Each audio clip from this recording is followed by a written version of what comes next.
Perfect on that. They look like us over here, Judah. I just had a person hit me up for a podcast I was telling you about. I didn't finish it. I told you in Dunkerville, and they wanted me to come on. It's like maybe some over Pee-wee youth football, whatever podcast.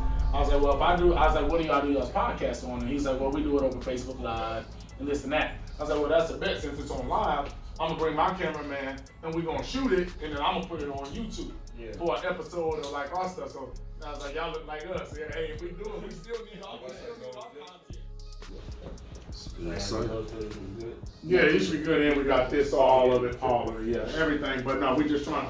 We done learn from prior mistakes. We need this, one that's just gonna catch you. Like we trying to get this production up because our whole thing is one day we gonna have Ocho Cinco or Dion or whoever, right? And then that audio don't catch them. We done flew 3 hours out there. Oh, we done drove from time. Yeah, facts. We need all the facts. I have to turn my phone over, record, send it. Yeah, everybody in the room. Bet, let's get it started. What's up? It's your boy DP again, back with another episode of Listen to DP Podcast. Before we start, I want to ask you to like, subscribe, comment, share, do all those special things so we can continue to grow. Also want to thank Mr. Cation Daiquiris, home of the 1999 Cation Shrimp Boil. Hey, fire. Like I said, my man Reggie, he on it. They said they going back down there to get some food after. Everybody that went in there loves it. Like I said, we getting another episode started. I got my man Reggie Calhoun Jr., the owner, president, CEO, a coach, probably the janitor, anything else for RPA college, right? It's Resolution Prep. Yeah, Resolution Prep Academy. Yep, Resolution Prep Academy. So before we even go into all that, because it's crazy, like I got a training business, I've done the trucking, I got barbershops, but I've never even thought about opening up a school.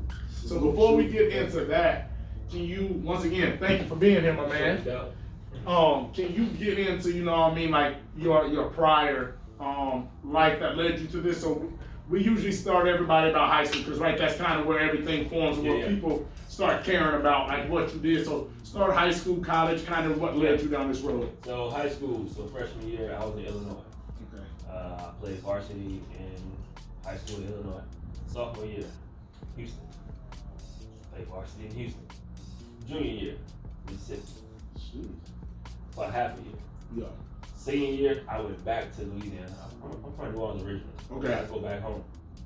Because Katrina happened. I'm back in Houston. Then I'm back in Louisiana. So I went to 4 high schools, 4 states, all 4 years. That's crazy. Yeah. So didn't even know what recruiting was. Never had a coach come and talk to me about how to get to school. I thought anybody who went to college was going to the league. So none of that was on my radar.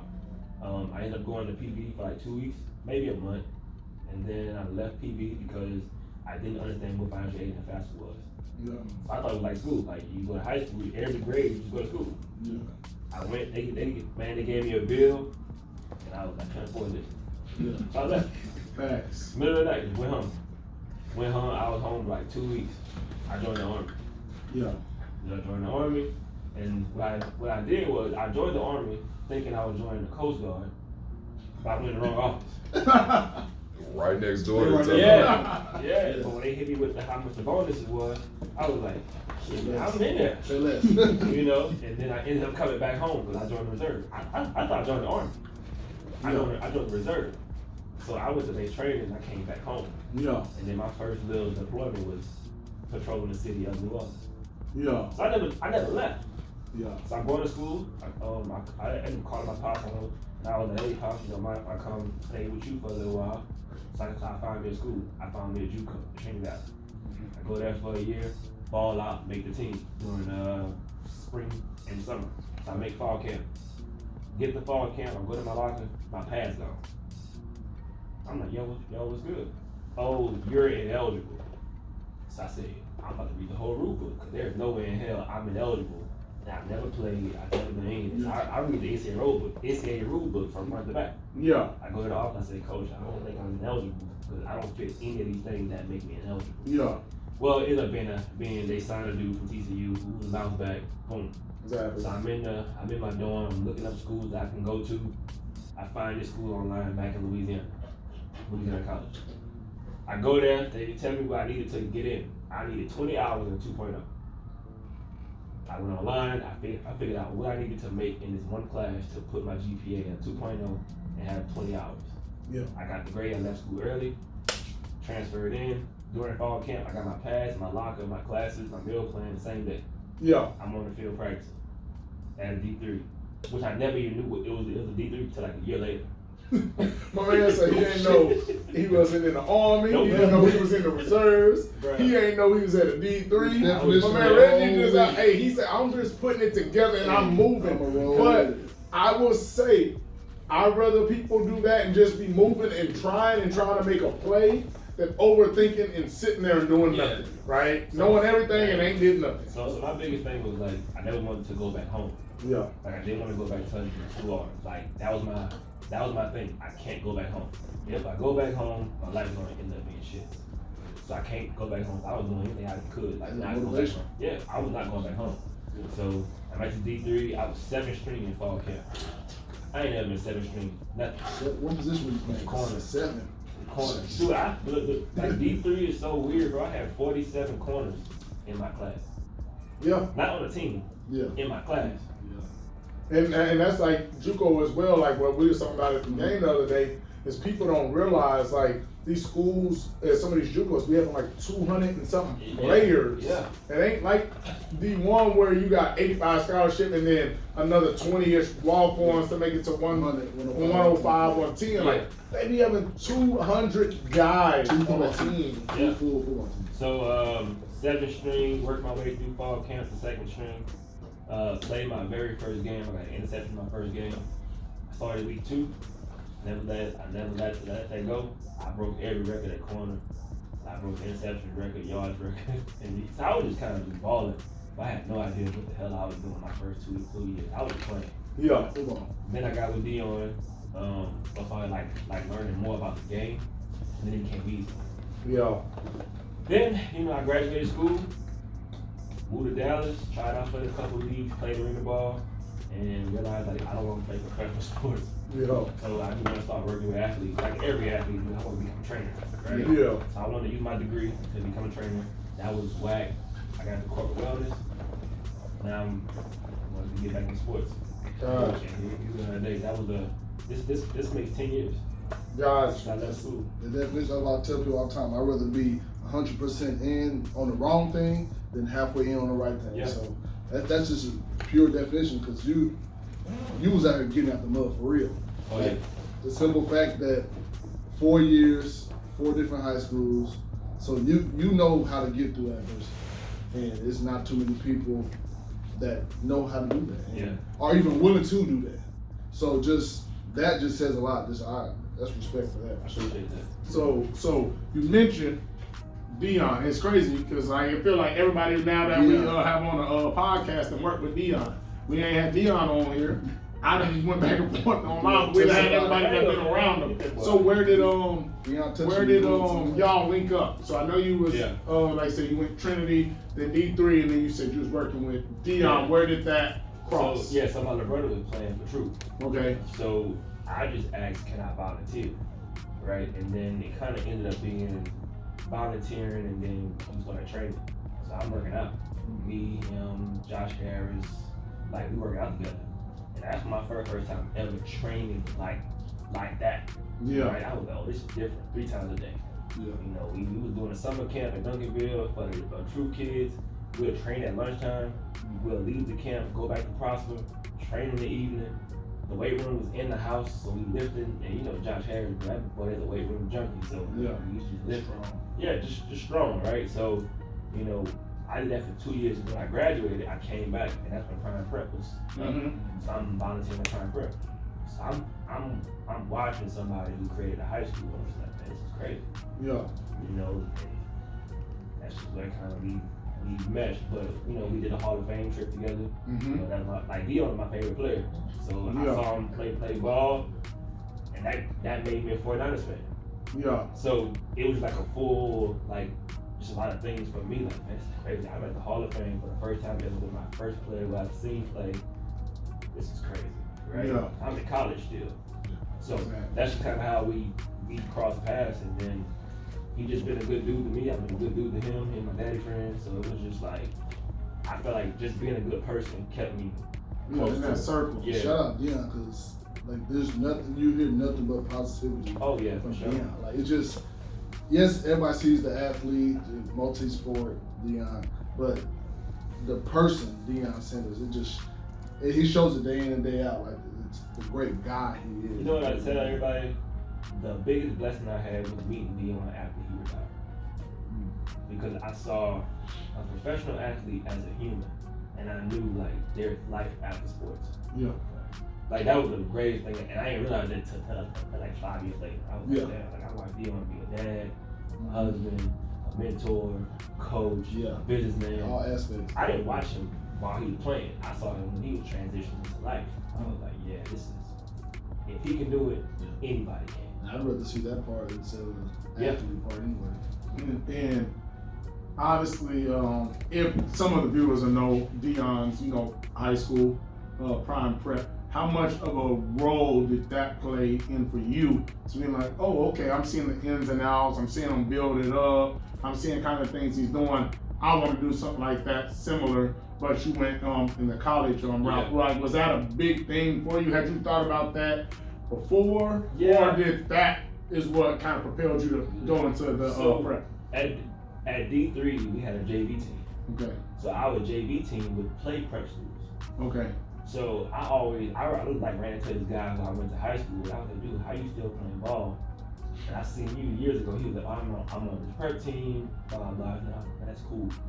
I wanted to create one. So Dion was saying he was doing the prime prep. I'm thinking he's about to do that. Yeah. He did on a high school level. But Lil Dion went to a prep school in Atlanta. Yeah. And then to SMU. I was like, oh yeah, we're gonna do this. But it wasn't that what Dion did with prime prep. It was more so, I already seen what it's like to be at a JUCO, at a D3. I seen the prep. I see this high school thing. I see what's missing. Like Dallas is such a hotbed of, if I don't go to D1, I ain't doing nothing. Facts. This D1 a bust around here. Other So people just trying to go. I know people that try and like where my dad's from. Their D1 for the longest was just JUCO. They wanted to go to Butler Community College. If they made it to Butler, that was like making it to Alabama. Yeah. And then if I went from there, but it was never from high school to a university. It was from high school to Butler, and then or Independence, and then try and go. So yeah, that is different from here. I remember when I was coming out of high school, everybody from my high school, we were one of the most recruited high schools when I was coming out. OU, Kansas, Texas, Baylor, USC, East, anybody. Every day is Arkansas, Florida, at our practice every day.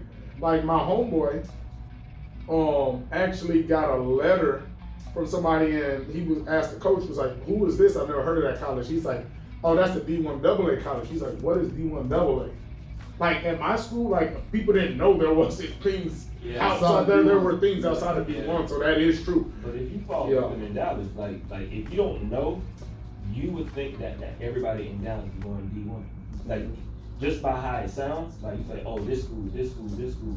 They name like 10 schools, Allen, Southlake, Minnesota. Like they name like those schools, but it's like so many. But people will, being from Louisiana, will assume that everybody in Texas is going D1. Mm-hmm. But then you get with the kids from the other schools, and realize they don't have a chance in hell going to D1. So what they gonna do? Okay, let me show you all these schools that I played against. Let me show you these schools like American Baylor, who could probably kick some of these D1 down the drain, right? So I'm like, okay, mentorship, training, take on college tours. Man, these kids don't know nothing. Let me create a program. And it was like a program, and then we went from a program to let me make my own team. Because half my teammates were coaches. Okay. So we got collegiate games because of my network from college. Okay. So I jumped out with college games off the rip. So I was like, okay, I'm not in the NCAA, I'm not in the NCAA, but I got the college game. It's something different. Yeah. I took off with it. It just made it. It was just like, man, my relationship and my good name because of how I played and how I carried myself. Bro, I get any game I want. Yeah. We played B2. Yeah. So that's crazy. So how long did it start from the idea to the first game y'all played? Like how long was that process? So 2015, I had the idea. Okay. And I was just sitting on it. And I was trying to figure out what I was going to do. I went back to New Orleans for a little while. And I'm sitting in my mama's house. I'm at the room like, bro, I'm back at home, which I didn't want to do. I need to do what I want to do. I hit up a couple of my friends, my teammates, some of my cousins, and I was like, hey man, let's start this team. I'm waiting on them. Yeah. I'm ready to go. I'm waiting on them. When they ain't moved, I woke up one day in 2016. I said, I'm about to go recruit. I went recruiting. I recruited the whole team. Yeah. By myself. I was the only coach. I had 10 games. I went recruited the team. We traveled to Missouri, to Louisiana, all over Texas and everything. Played the whole season for like 30 guys. That's crazy. One coach. When I say that, that's different. Like that's different. Like once again, like people ask me all the time because they see the film I have. They know the person I am. They see the teach tape. They see the training. Can you coach? Can you coach the Pee Wee team? Can you coach the 7-on-7 team? I be like, no, I don't got time for that. No, I don't got time for that. No, I don't want to coach. So just to hear somebody say, I'm about to just go coach a team by myself. This ain't basketball where you got 2 or 3 coaches and one guy couldn't do it. This is football where in the college level, you're going to have 16, 17 coaches plus different personnel to help. Yeah. Because you got all the positions. For you to say you recruited a team and coached a team that was traveling state to state, that's Yeah. different level. Like, so when you're doing that, what's that first year like? How tired are you? You're traveling, you're coaching a team. Or is it like, I know I'm traveling all around, but I'm just excited to be doing it. So was it more excitement or was you actually like, or was it like, dang, I can't wait for this to be over. I need to find some more coaches with me. I think it was more so like being proud that I did something, right? Yeah. But to also know the type of kids that I recruited, I was able to save their life. Cause a lot of them was into some stuff that shouldn't been into. So it was a football hype, but it was more so like, man, I'm really just. I'm making a difference. Yeah, and then it was just like, okay, I'm sleeping in the dorms now. Mm-hmm. So we had a partnership with the Marriott. So, Okay. I'm living in a hotel with them in Arlington. I live in Arlington, but I'm living outside my house with them. I was dorm dad. I was just kind of just doing it up. Everything. I cooked. I washed the clothes. We took the van this year, so I'm driving the van. Yeah. I had like it was like chaos, but it was such control. I learned a lot about my leadership.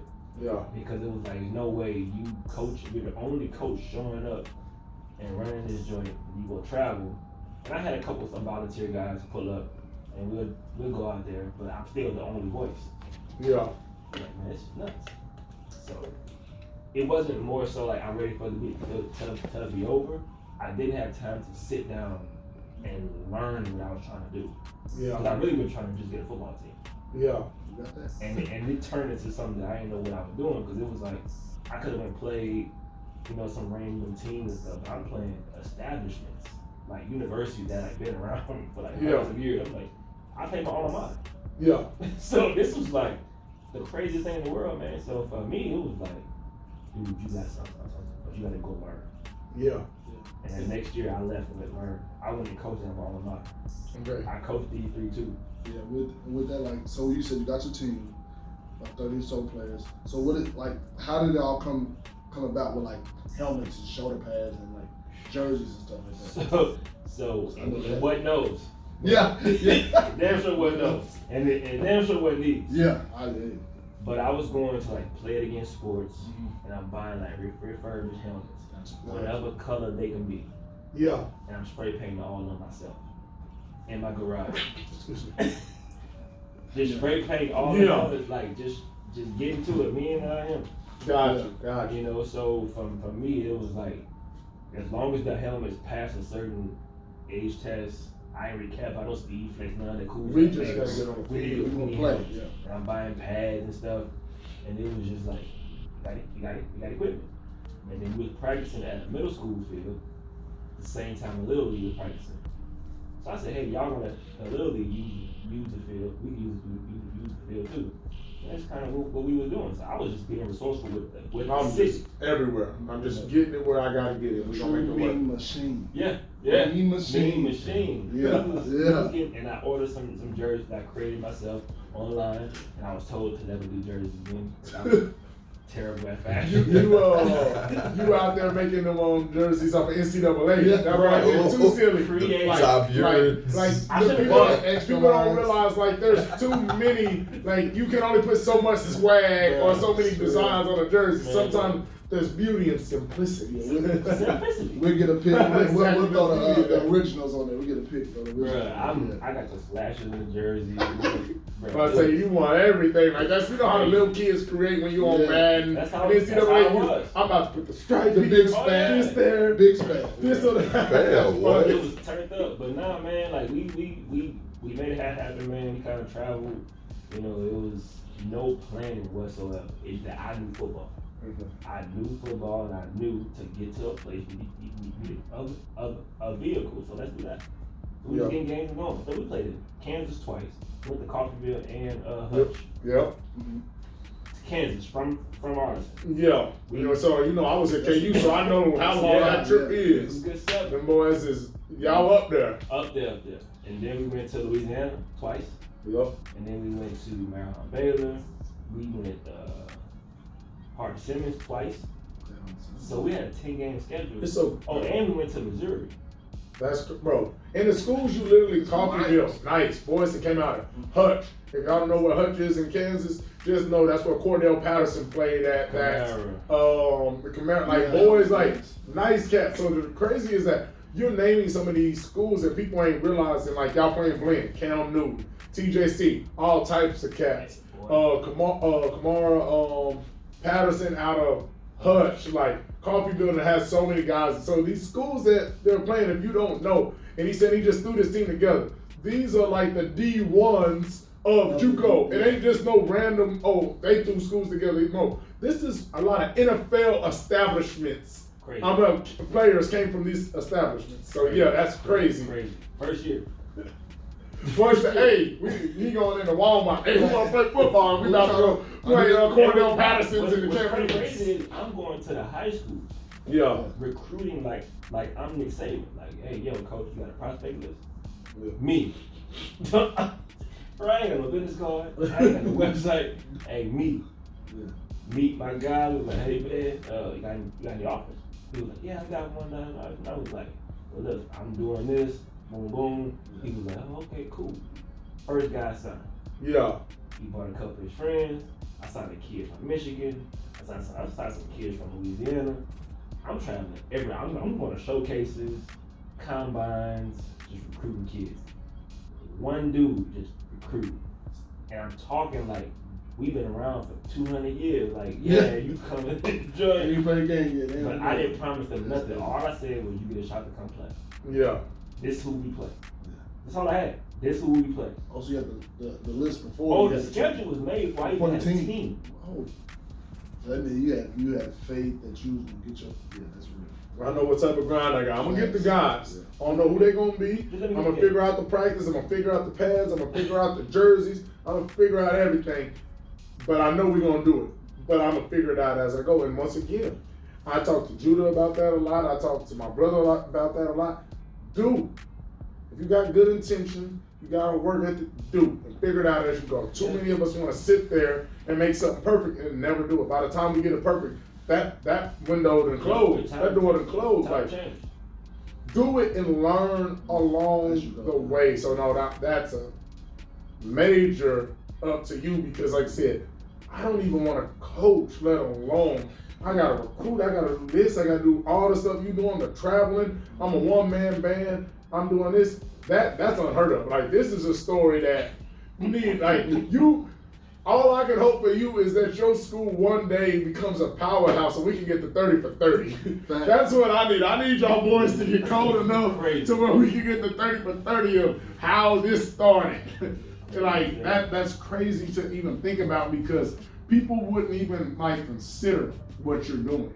Like, hey, you know you can start a team, you just gonna have to recruit, you gonna have to coach, you gonna have to find a spot, you gonna have to do this.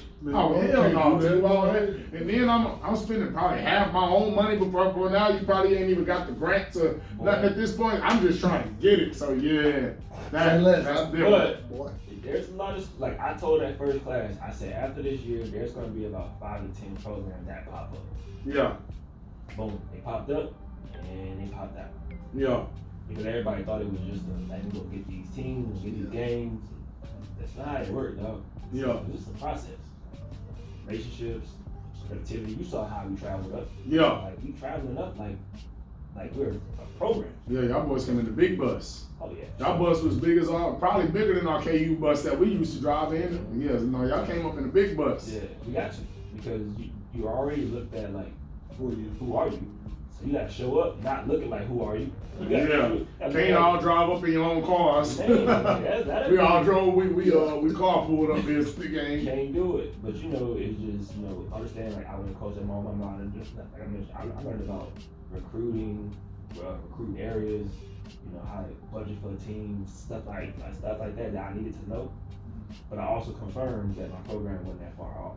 Yeah. You know, so I was gone for a year, but my program was still playing the games in 2018. Gotcha. I wasn't even here. This was year 2 and I left. Yeah. I left in the hands of a dude who I didn't even know. Yeah. Met him in Hooters one day. He came in to like an interview. I met him. He brought a whole staff with him. I left. I ain't see them boys again until November. Yeah. Like y'all hold it down. I got something to learn, and I'm gonna bring this back. Y'all hold it. So, like, all I'm seeing is 1, your grind, but 2, your faith.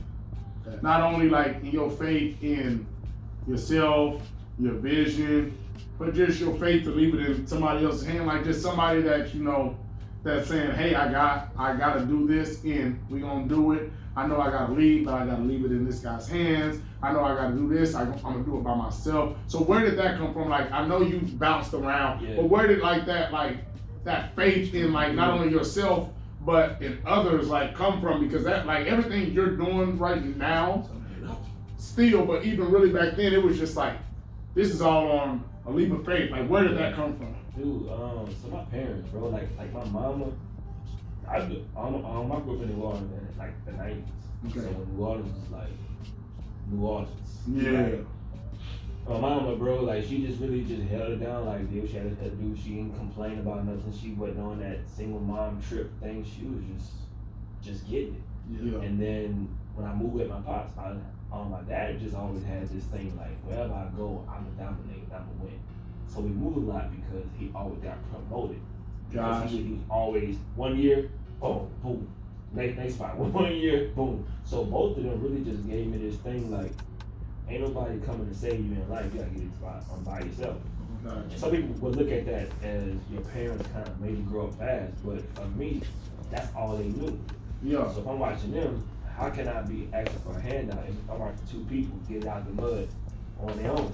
You know what I mean? So it was like, I don't have nobody to call when it crumbles. And I don't have nobody to call when it go up. Yeah. So get to it. It don't really matter at this point. Just go, right? So both of them, like they both played a really dope role. You know, I don't have one of those. I come from a broken home story. I don't. They weren't together. Yeah. But I don't have. But you was good. Like yeah, pops was there, mom was there. They both showed me, like you said, what they showed me. You know, whether I'm together or not. Like it wasn't no, you know, I grew up, you know, my mom, man. Now, you know, I saw what I saw. I did what I did, and I made life happen. Exactly. That's what another thing we always talk about. It starts at home. Little things like that. Like you'll get stories of parents who split up, and then now the kid is torn and stuff. But it's like, no, like there's not too many parents out there like that. Yeah, we're not together, but we're both gonna give you 110% of us. And that's why I, in my opinion, think that's what most parents should be like. Yeah. Just because y'all aren't together, you're still together with your kid. Nothing to do with me at all. I didn't plan on this. So a little thing like that, it always comes back to parents. It starts at home. Little things. Teaching your kid, the parents are going to, like you said, They taught you what they knew. Yeah. So that's why we try to get parents to understand, like, with recruiting. Once y'all learn, you'll be able to help your kid. The more you learn, you'll be able to help your kid. So your parents learned enough and showed you enough to where you're able to, like you said, walk by faith, not by sight, pretty much. Yeah. And you where you're at today. Yeah. Because it's going to do a little. So with like all that, we talk about how it started, where it got to. So that was 2017, 2018, then we had 2019. So did y'all play 2020 COVID year? No. I'm about to say, I know that was hard on major universities, so I was like, I would assume that would But it be wasn't tough for hard on y'all. us. Yeah. Because we started off online. Gotcha. I've always had an online class since day one. Mm. So when COVID happened, we still rocking. We rocking and rolling. But we played the spring season of 2021. Gotcha. But we practiced 2020. So when 2021 happened, nobody could take visits. Okay. Remember that? Yep. We did. Because we traveled to every game. So we were traveling, doing visits, because we were playing. Gotcha. So we on campus and we able to see and able to get seen, stuff like that. So our operation never changed. Gotcha. It was the exact same. Gotcha. No classroom limits, none of that. We did COVID testing every day. We never changed. Like, it was just, we got better. We actually added basketball. Okay. I saw that. During COVID, we added basketball. So with that, I thought about it, but this is, so with you wearing several hats and manager, CEO, janitor here, this, like, how did you get the school side? Like class, you said talking about the online class. Yeah. How did that work? So there's a thing called like a satellite school or partnerships, strategic partner, right? So I don't want to do the academics part. I'm an athlete. Gotcha. So I handle athletics. But I also know there are colleges who need enrollment. I talk to them, I say, I'm gonna bring you X amount every year. Let our kids come to your school. You send them there, we can monitor all their grades, their turn-ins, their check-ins. Gotcha. So it's almost as if you work at a company and they say, we want all our employees to go to this school because we have a relationship with this school. Gotcha. That's how we treat it. So I was in corporate wellness. Mm-hmm. So I wasn't a trainer like at the company, I was an outside vendor. Okay. So y'all come and train with me. Well, I take that same concept and say, this is RPA, y'all gonna go to this vendor for school. Yeah. And then we know they start classes on this day, at these times, this is what you need, I already this how said. much you must, Yeah. and we just ran with that. Gotcha. That makes a lot of sense. That definitely makes sense. And y'all started basketball in 21 or 22? We launched in 20, played in 21. Okay. Oh, no, actually played in 20. Yeah. Okay. So we played the end of 20 and stopped in February of 21. And so y'all have football, basketball. Are y'all looking to add any more sports? We added women's basketball this year. Okay. And then by 2024, we're looking to have every collegiate sport. Okay, that's nice. So when you all are adding sports, like how do you go about like getting like your coaches, right? Because from the jump, you have to jump out there and be the coach and do everything. So now you got, I can't count 8, 9, whatever coaches out there with you. Yeah. That's the first year ever. Right. So I see that at the game we go to. Then you got basketball, men and women. So you get those coaches. So like, how are you going about, like even on football as well, but and then your basketball, how are you going about finding the coaches, interviewing, deciding who you want to coach? So before I answer that, I'll ask y'all this. What does it take to be a high school coach? Degree. Boom. What else they need? Certification. Yep. They gotta teach. How many athletes really got that? Bruh, I'll be on that. How many athletes even know. want to coach though? Thanks. So many. So when you ask how you got to coach, you go get old athletes. NFL PA. Hey, y'all got any guys that want to come coach? Old college players. Old high school guys. Guys who want to get their feet wet. Our platform is not just for athletes, but coaches too. Exactly. We've had coaches come who were just recruiters who are now in the NBA front office for sales. Yeah. We got guys who are coaches who are now coaching in high school. We got guys who coach. Like our platform is not just for athletes, It's for coaches. total development. You It's can come developing in everybody. And you can literally say, I coached in college. Here's my resume. College coach. There's nothing else to say now. You coach in college. And you got proof. You got film. Yeah. So we go after not only the underdeveloped athletes, but the coaches too. Come give them a platform to come learn, do these things. So you saw how the game went. Yeah. Them boys were learning how to adjust at halftime, how to talk to the team when they down, how to coach against another staff across from you who actually know how to coach. Exactly. You ain't just an athlete. Yeah. And then this can lead them to get the GA position, get the analyst position, it can lead them to get the coaching position. Especially because now when you think about it, you say, okay, some guys try and get GA spots at 35, 32, 28. Not everybody goes immediately after they graduate from the school. We think a lot of people, it's just a transition, I got done playing, I'm immediately, but there's only so many spots. So everybody can't go to next year. So it's like, okay, if I want to be a GA, I go back to my school and be like, bro, like, I want a GA for y'all. Why would you take Buddy over me when I was literally a position coach for a whole year at it was a small school, but he was working at AT&T. I had a whole position room, and I was developing in the college I was at. I was actually doing wide receivers and DBs. You're gonna take him over me, so that gives them, like I said, especially that first end of like I was actually coaching. And know how to recruit. Yeah. Because the other requirement here is to be a mentor and a recruiter. Yeah. Because if you know how to recruit, you can get a job. 100%. It's the easiest. People always say it, especially in the SEC, because they get the best recruits. So their big old slogan is what I always tell guys is about the Jimmies and the Joes and not the X's and O's. If you can recruit Julio, AJ Green, and Tyreek Hill, I don't care if you get us three and coach us up.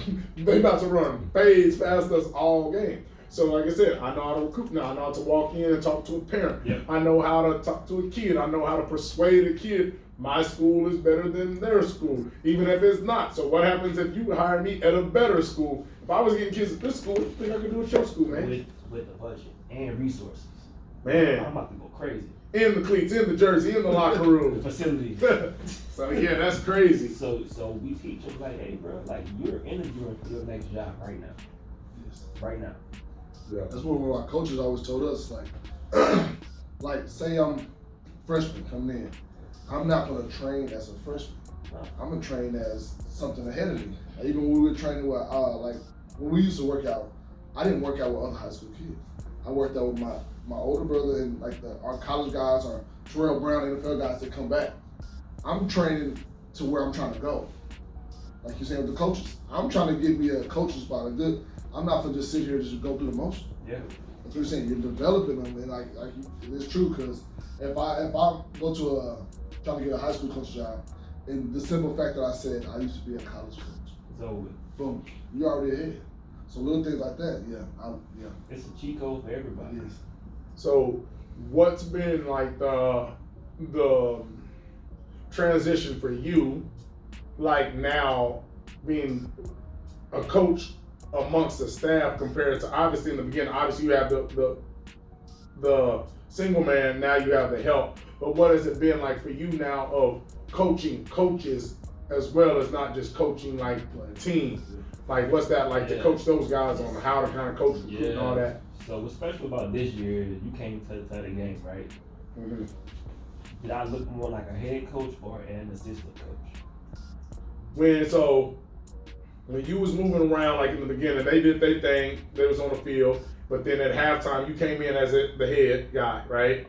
And then on the sideline, they was doing their thing, right? So yeah, I liked it. Like I could see both, but more of the head coach, right? But I could see both because why I say I see both is good head coaches at times look like assistant coaches as well though, because you were the head guy, but there was the both because the not so good head coaches are overbearing. You were letting your guys do what they do, but then halftime, hey, I'm about to get on y'all, boom, boom, boom. So that's why I said I know the head guy, but it was you was wearing the hats because I seen the best head coaches look like assistants at times because there's like no, I have to trust those guys. Yeah. Some guys try to be the head of everything, and then the coaches, they're just like players. Well, if you don't trust me, you should do it all. Right? I'm good. I'm gonna sit back. Right? They gonna sit back like this. So that's what I say. I see both. Obviously, the head guy is what I saw, but I seen that you played your role according to what part of the game it was in the beginning of the game.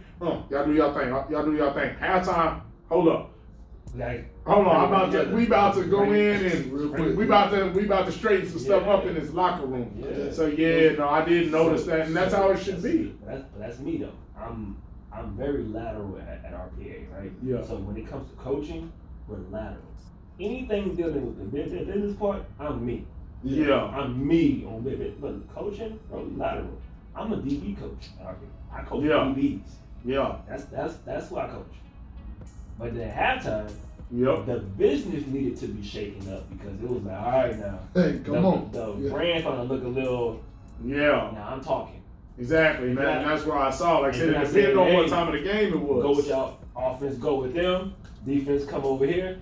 Now it's back to I'm back in my role again. So for me, being able to do that with confidence, the program is like 100 light years ahead of what it was first. 100%. Because I don't think I have to do everything besides coach them to speak as if they're me, but through their lens. Exactly. It's easier. It's way easier. You know, it sucks to lose games. 100% always. But when you're developing people, you're going to take losses. That's a big goal. But when you leave, what did y'all learn? Did you learn anything as a coach? Who are you as a coach? What did you really learn in this game? But if I'm overbearing everything, I'm just like, shut up, do what I say, and be the game, and then we lost. The players had no morale. The coach is like, bro, I was out there. And we didn't get better. The same thing gonna happen again and again. Because nobody developed. We lost because the coaches are arguing with each other too. And I see a lot of times when, like you said, a head coach overbearing and micromanaging to, like, you see like other coaches be like, shit, well, I don't know why you hired me here. He gonna do it all. And then now that energy is transferable to your athlete. So your athlete mess up and say you the assistant coach walk up to him and say, man, Coach what's name told me to do this. I ain't finna. So now everything's just in shambles. So like you saying, boom. I'm gonna be the head coach. But like you saying, I'm be lateral. But when we looking how we were looking, hey, look here. Head coach back, let's get it together, and boom, we get back out on the field. And it showed. It showed. So something was said that worked. Yeah. No, that the thing about it is like I said, we enjoyed it. Obviously I know you went in with high hopes for that game, right? We talked about it leading up. You're like, nah. And like I said, I seen the score. Yeah. But I seen and watched the game. The game. Right? So people that didn't watch it be like, same this, same that. But I'm like, no, the offense didn't look good at all. But in the beginning of the season, offense is harder to come across than defense because defense is just really about playing hard. If you play hard, you have a chance, right? Offense, I don't care how hard you play if you're not on the same rhythm and wavelength, right? And also, if TJC's a little better, that's just how it is. Usually, when a defense is clearly better than offense, it's hard to move a ball. When I was at KU, I played against the Nebraska when they was the black shirts, and we literally passed for 10 yards in a game at a Division I. Ndamukong Suh out there, Prince Azakamora out there, like dudes is going first round after first round, second round, like when they're that much better than you. So that didn't concern me as much because I know where y'all school is coming from. I know where TJC is at, so that didn't concern me. What did impress me was the defense and how they played. Obviously, they missed plays, but once again, I was at the game. The offense never started on the other side of the 35. Fumble, punt was shanked, or drop this or whatever. So I'm looking at the defense like, bro, if they just make third down tackles, if they maybe even start on the other 20, that team's not marching the ball. So we were there. You see a score, and it's like, dang, they getting smoked. It's like, yeah, they are. Yeah. But it's also like seeing somebody reading the headline, somebody gets knocked out. And it's like, no, buddy missed the punch, slipped. No, matter of fact, it's like Usman, right? Yeah. It's like seeing that, and then it's like if you didn't watch it, you like, damn, you got knocked out, and then you literally look. If you watch it, you like, bro, I'm telling you.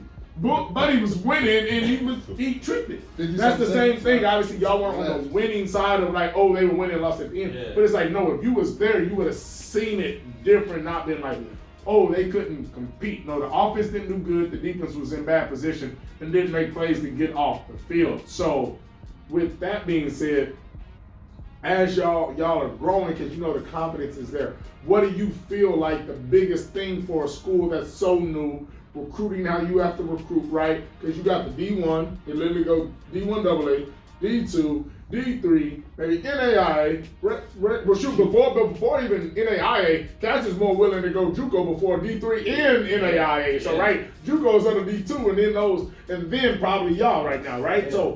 So with that being said, what do you feel y'all have to do, because y'all aren't playing NAIA in regular startup preps? Y'all are playing powerhouse JUCOs. So what do y'all got to do to be able to compete on that level? So for us, man, we got to keep going, right? So this is our fourth year, right? So you're talking about the mission is to equip the underprepared and the undervalued. We're not going after the 5-star athletes. Exactly. We're not going after like bounce backs, right? That's a lane for JUCO. We're going after those guys who this may be their last shot. We going after guys who nobody's ever gonna want. I say shouldn't maybe even get a shot, but we're gonna give you a shot. But then we going after the guys who have that shot, who can go, but they need some tweaking. Yeah. So we're in a full developmental stage. I think what we need more so is just depth. Yeah. Because if we can rotate people in and out, you can coach a subpar talented team to compete with a team full of athletes. We already know how it works. The little suburban team pull up to the hood school, right, and blow them out. Why? Coaching. Chemistry, confidence, understanding. Yeah, like we run plays, right? So we watch film, we teach them how to watch film. We teach them how to break down film. So we actually like go through the joints, right? But for me, it's always depth. Yeah, it's always trying to get past the stigma of what the hell is a prep? Yeah. Because when you hear prep, you don't understand it in this space because the South is looking at JUCO. Yeah. East Coast know what post-grad prep is. 100%. Right? So when we shorten our name and added college to the end, it's just a brand name, but we're a platform. We're not a school, we're not a college, we're a platform. Like an Uber, like an Amazon, like a Walmart. Like we're a platform that you can do all these things that you want to do. Yeah. You can get through us and get through anything, right? So for us to win games, honestly, we need more people. Yeah. Because if I was able to sub in the way they sub, yeah, there's no way TJC puts up those many points. Exactly. And then like that is like a big thing is depth of anything, because y'all had a guy get hurt, if a guy gets kicked out of the game, if a guy is sick, like that thing, like TJC sideline, like we said, a lot of them aren't getting in the game at all. But when they do need somebody, they got it. They got 120 guys suiting up. Like we got pictures. These dudes got like 12 rows of 10 people on the field, right? And then y'all got, can't remember. I think we traveled with 41. I'm about to say, I was gonna say guesstimate about 40. And then y'all got 40 to literally they're 95 to 100 and whatever people over there. So just that depth, right? It's game one, guys. It's tired. Plus, even when you are in shape, the D line is supposed to rotate. Yes. Right? Yes. Receiver, you ran a goal. The next guy come in. Like, so those are just things you need to have. Obviously, I would say just another big thing, which I was telling Judah, the biggest thing between the D1 football and the D1 basketball team and a D2 team on those levels isn't the skill guys, it's the linemen. Yes. Just right, looking at y'all's linemen compared to, TJC's linemen. One of my kids I actually trained 93, James, he was over there, and we called him Umbaku because he a Nigerian cat boy. Yeah. And I'll tell you what though, that was probably their best player. Yeah. By far. And like so that's what I know what he looks like. And there was big old kids over there. So if you got big linemen and we don't, right? That's the thing that in March Madness, when the big schools beat the small schools, are usually the big men dominating down low. But when they don't got a big man dominating down low, and they both shooting them threes, yeah. Vermont can beat Duke when we just have a 3-point contest. But it's when Duke's big men or Wisconsin's big men take over. So like I said, the depth in just the bigs. But y'all's safeties, y'all little running back number 3, like. Bro, bro had a crush on number 3. Bro, hey, bro was getting busy. And he came to us at like 145, 150. More like 175. Yeah, bro was getting busy, bro. That's what I tell cats with, like the powerhouse per se, like the level of skill in the between the 1s and 2s, like that drop off plays a big part. Yeah. Like I don't want to take my one out, who's overall 87%, like as far as an athlete, and then go down to a 60. Like that big drop off is to the point where like I have to keep my starters in. I know your knee hurts, but you playing with a hurt knee is still better than the second string. But that's what the issue that at D3. Yeah. So when I played, there was no receiver ran a fade route. I'm covering the fade. I got sub. No, I'm running back to the line and guarding a fresh receiver who about to run another fade. Yeah. So because the person who was after me So far. it was just like, hey man, we gotta go with him. Yeah. Right? Like I told my ACL came back in 3 months because it was just like You had to. At that point. Yeah. we gotta win games. Like we went 7. So if people don't understand too, and this is like a sidebar, in D3 it's harder to make the championship. Yeah. Because you only get 32 or 36 slots out of all 364 teams. Yeah. So we went 7-3, 3 years in a row, no playoffs. Yeah. Went 8-2 and got an at-large bid. Yeah. It's super tough trying I've to been undefeated. So No, it's crazy. So we talked about D3, D2, D1, all that, and we're talking about being in the South compared to the East Coast. Like I had a couple of homies went up to East Coast Virginia military and went to not North Dakota, New Mexico State. My other boy Jay Boogie, he went to a prep school out of high school and he went. No, that's where he went to after New Mexico. He went there, so I knew about it. But take the time, quick second, to tell us why a prep school is important or can be more beneficial to a player compared to then just going straight JUCO. Like what are the benefits of a prep school? So the biggest benefit is that the NCAA gives you 365 days from the time you graduate to pretty much no clock, right? So you can go play for a prep school and don't burn no eligibility. Yeah. You leave us and you still a freshman. The other thing is you can take a year off and you can actually develop skill sets, maybe change your position. If a school is offering you a PWO and now you come play for a program like RPA, you get college film. They was offering you a PWO from high school film.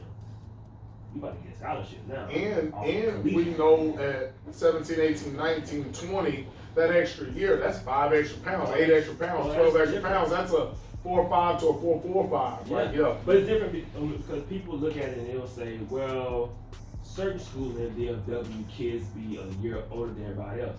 Well, most people who got money, they hold their kids back in kindergarten so that they can mature earlier. We, in our communities, we just sometimes fail and get kept back. Right now we're too old to play. Yeah. But if you got a plan and say, okay, my kid gonna graduate high school, he's 17, he's not ready to go off. We'll send him to this prep school. What prep school makes more sense? A prep school that plays prep school games and win championships, or a prep school who plays JUCO to get my kids seen by 20, 30 scouts per game? Where he's trying to go. Exactly. Like my kid, the number 7 kid, Yeah. I purposely made him go after number 73 every play that kid got an offer from Memphis. Yeah. Purposefully. Yeah. Because if you win some reps, you hold your own, now you can put your film out saying, bro, I went against this dude who Memphis offered. You might mess around, be up there at Memphis with him. With him. So everything we do is strategic. Like nobody is recruiting the full team. So don't look at our record. Teams don't get scholarships. Don't look at our record. Individuals do. Look at can Lil Johnny come to RPA, ball out, and go? He trying to go next. Yes. Can Lil Johnny come on his team and look like crap? Yes, he can. It's all I'm saying. And it's so crazy because you say that literally. We always say teams don't get scholarships, individuals do. And also, it's like, what is he doing? So it's like a post I literally made today for the last pod. Development is greater than a team name in their rankings. Easy. Do you want to go to a school because of their name, or do you want to go to a school because the school is going to develop you into being a better player, and you now have a chance to leave that prep school JUCO and go D1, D2? Or do you want to go, same thing, do you want to go to Bama and maybe be the 5th wide receiver, or go to Miami and be the number 1 wide receiver and be a first first round pick. Or just say, I won 3 national championships in Bama. That's fine. Now you're going to work in it wherever. Here's the crazy thing, right? So people say coach, when they come meet with us, coach, you know, he was in high school, the coach never coached him, he never gave him a shot, never did anything, and they'll run to a Division I school and do the exact same thing and be cool with it. You was mad at your high school coach because he didn't coach you. Yeah. But now you about to go pay for a dude not to coach you, and you okay with that? It's the crazy thing in the world. A lot of money. But that's the South. Yeah. East Coast, them kids like Larry Fitzgerald, Big Tech, all these dudes went prep. Like they all went prep. And I think like there needs like a new name for prep because I think when people hear prep, they think like high school. Yeah, like, Oh, I don't know high school again, but preparation. So you get a whole year to prepare to go to your next school.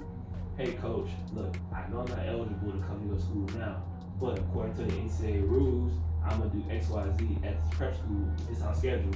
They play all of the JUCOs. Y'all about to go recruit anyway. Come check me out against some of y'all guys on that board that you moved me down for. Facts. Knowledge is It's parents business. need to know. These parents need to know because we get so many kids who are stuck because they don't have a D1 scholarship, so they think they're done. At this point, I'd rather go prep instead of going to a D1 and sit on the bench. I don't care that they gave me a scholarship, but still, you gotta realize. Like most of these kids ain't getting a scholarship. Yeah, he's talking about the kids that's just going to pay and try to walk on to the school. And that's simple fact, like I'm saying outside of scholarship, but those guys, now you have to work even harder because you're walking on. And so your prep is, during your prep time, you're already at the school, so you're really just sitting there. You're prepping, you're working out. Yeah. But you're not really that preparation because you're not playing. It's So I tell people, you can work out all the time. My kids at practice, boom, boom.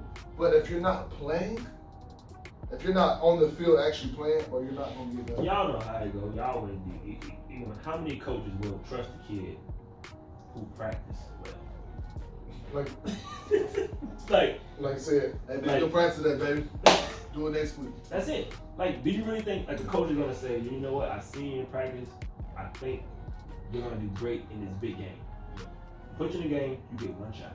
facts. If I think you shaky, get out. Real quick. I literally, it's so crazy because like the things when I talk to my kids, when I train them, it's all about real life, real situations, real everything. So they'll be in there and they're like, Coach, what do you do when you think in practice or in a game that you're not going to catch the ball? Oh, Says you're not going to catch the ball. I was like, but when you're in here, what are you doing? You're having a good time, you have trust in yourself, confidence, you catch the ball. So the bad thing for you is what you doing here does not matter, bro. This is preparation to get you ready for the game. So when you're doing all this in here and you go to practice and trash, and you go to the game and you're trash, it does not matter. A coach does not care that you kill it at DPs. A coach does not care that you kill it at practice. He was like, well, when I was running, another thing said, when I'm running with the twos, I'm good. Then when I get the ones, I get so nervous because it matters. Everybody is good when it doesn't matter. Yeah. I said, that's the biggest thing. Like I said, when you balling at practice, coach already know, bro, I done seen you in a game, bro.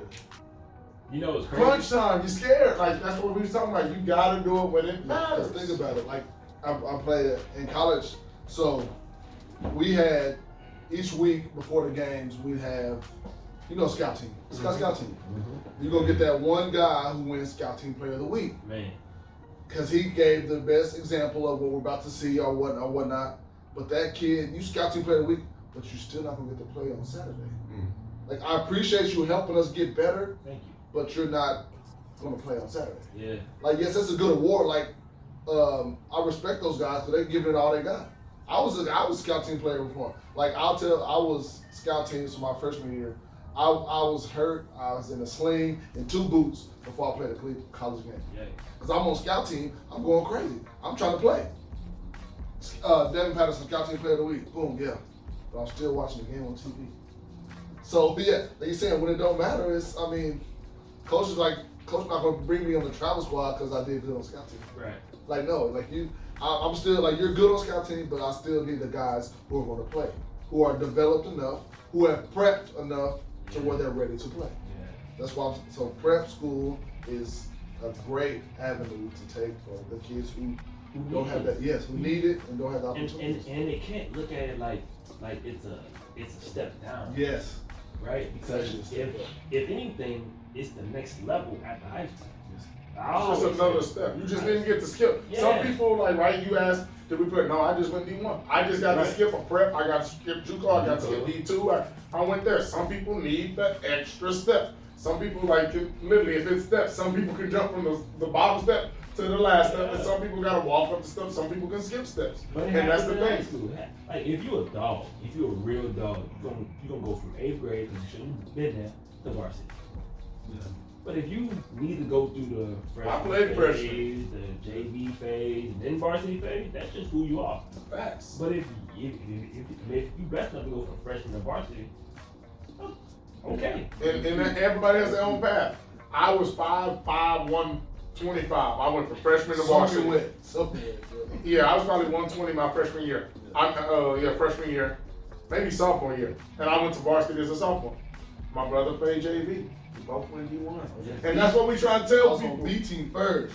B team. Then went JV, and they told him to switch his position because he would never play quarterback on JV, and then still went D1 at receiver. And that's what we try to tell people. That same story is being used for what we're talking about now with prep school, in JUCO, or whatever your path is. Yeah. Everybody don't got the. I was a phenom in middle school. Yeah. I played varsity as a freshman. I went to Alabama, and I was a top 10 pick. Right. Because Tom Brady ain't played that much in Michigan. Go. AB went to Central Michigan. J.J. Watt went to Central Michigan. T.O. went to Tennessee Chattanooga. Randy Moss went to Marshall. Like, that's what people always seem to forget, is that everybody doesn't have the clear walk-in to the league or even to D1. Like, there's so many loopholes that people go through, and we never want to highlight those. We want to only think, if I don't do it this straight line way, I'm no good. But I also think people, too, forget that schools have changed the divisions, conferences. They weren't always this, they weren't always bad. Like, some schools, like, they're better at one sport than they are at the other sport.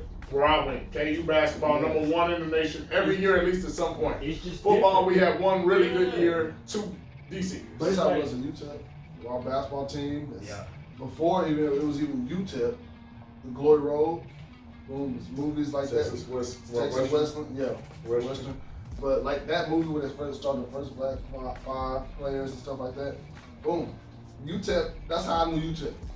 And I got to school, so like when we get to UTEP, they show us, all the freshmen, they show us that movie. And we all sit in the crowd. Oh, that's here? Because we thinking UTEP, no, that's school. Yeah. So little things, so we weren't always that, like the powerhouses weren't all like KU. Boom, people know, you hear Kansas, you think basketball. Basketball, immediately. Basketball. You hear Duke. Basketball. Shoot. And what people seem to forget, Alabama wasn't all that. Bama been good since Saban been there. Yes. Bama been 2 literally. years after Saban. But I said 2 years, but But like, he's been there for how long? What, 11, 12, 13, whatever year, whatever. Long story short, though, they've been not good. They've only been good for the last, say, 10 years. Right. They've just had a really good 10 years, but people think they've been good for the last 50 years. They've had times, but they've been this for 10. Yes. Oklahoma State wasn't good until Boone Pickens put all that bread in there. Now Oklahoma State's a good team. When I went to college, Baylor was the worst team in the Big 12, and my best friend went there. I'm like, bro, why are you going to Baylor? By the time he left, they were Big 12 championships, and they had a Heisman winning quarterback. So, like, people don't realize, bro, like, just because the school starts here, don't write us off forever. Yeah. Because right when Saban leaves, Bama might be way back down here. And then LSU is back over here, and Oregon's back over here, and now Tulsa is running the conference or whatever they're in. You gotta meet people where they're at, and that's what people don't want to do. Everything ebbs and flows. I tell everybody, if you want somebody to recruit you properly, you have to recruit the colleges properly too. Nice. Turn your nose up at them, and then a scout look at you and you mad, but you just did the exact same thing to them. 100%. So you want people to look at you in a prestigious way. Yeah. But you don't view everybody else in a prestigious way. Even if you don't want to come to RPA or TJC or hey coach, my name's such and such, boom, boom, boom, and not just because that coach might end up at a D1. I see it on Twitter a lot. Don't turn your nose up on a small school guy. That coach might be at D1. Don't do it just because he might be at D1. Do it because it's just right. It's just respect. That's why I tell people I'm gonna treat the CEO just like I'm gonna treat the janitor, because not because maybe that janitor's gonna be CEO of it. No, because it's like you said, it's respect. Yeah, because some people carry themselves different. Thanks. Because if you didn't know who I was at TJC game, you'd have never knew what I did at RPA. Never. And then that could have been the same dude bumping into you, and then he looking for a school to go to, and like, hold on, remember when you thought I was just another guy on the sideline? You was talking crazy to me. You'd have never knew who I was. I don't walk around with I'm the CEO on my chest. Yeah. And you would have never known. You out there cool, you talking, you letting your boys, your coaches do all this stuff, having a good time with the players. But now that's crazy because that you say that though, like just like how you shouldn't look down on schools and this and that, because it's just right, not because of what they might be. Because that's like, oh, I'm only treating this guy right because one day he might help me. My pop's proudest moment of me when doing recruiting was literally, I got home from practice late. This was like 9:30 at night. We had been practice training and everything else, and I had a message on my phone. And it was like, hey, this is Coach whatever from Holy Cross. They're a D3, right? Mm-hmm. By this time, I'm like 8 D1 offers in Wisconsin, Utah, Kansas, all Power 5 schools, dang near. And I took the time to respond, not through a text, so call that man, hey, Coach, I appreciate you for the call.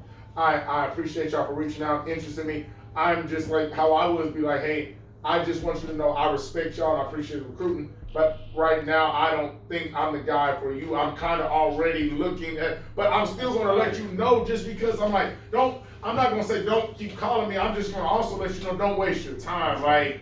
But my pops was like, hey, I was like, yeah, he was like, who was you talking to? Like, who you telling like you ain't interested? Like, we ain't that good, like, to be telling, because he thinking it's a D1. Hey, don't be calling me, bro. Like, I was like, oh, that was Holy Cross. He's like, wow, you called him back. He's like, that's fire right there because you're a national recruiter. I was like number 70 in the nation in my spot. He's like, you didn't have to call them back because you would have never had to even see them again. That wasn't one of those, it wasn't like you was a single scholarship guy and like, if I don't commit early and I lose it, I might be here. It's like, you would never have to see them guys again. But the fact that you did that just shows your character. You ain't send no text, you called that man back, thanking him for his interest in you and just saying, hey, I'm probably not the guy you're looking for, seeing that my recruiting's going this way. And I know that D2s, D3s, NAIAs, preps, and JUCO, the resources and time is limited. So I can't be wasting my time on a guy that I just know, right? That's like in a prep, I'm not about to call Travis Hunt. No. Like, because I'm wasting my time. I'm fighting to get this guy. So that's why I was like, hey, I don't even know why, like I said, if they had even looked at the profile or maybe, right, but to see where I was at with the offers, but they called. But I was like, hey, Coach, I don't even want to waste your time. I'm looking at these schools already, and these ain't no soft offers. These dudes are big on me. So, hey, I respect that.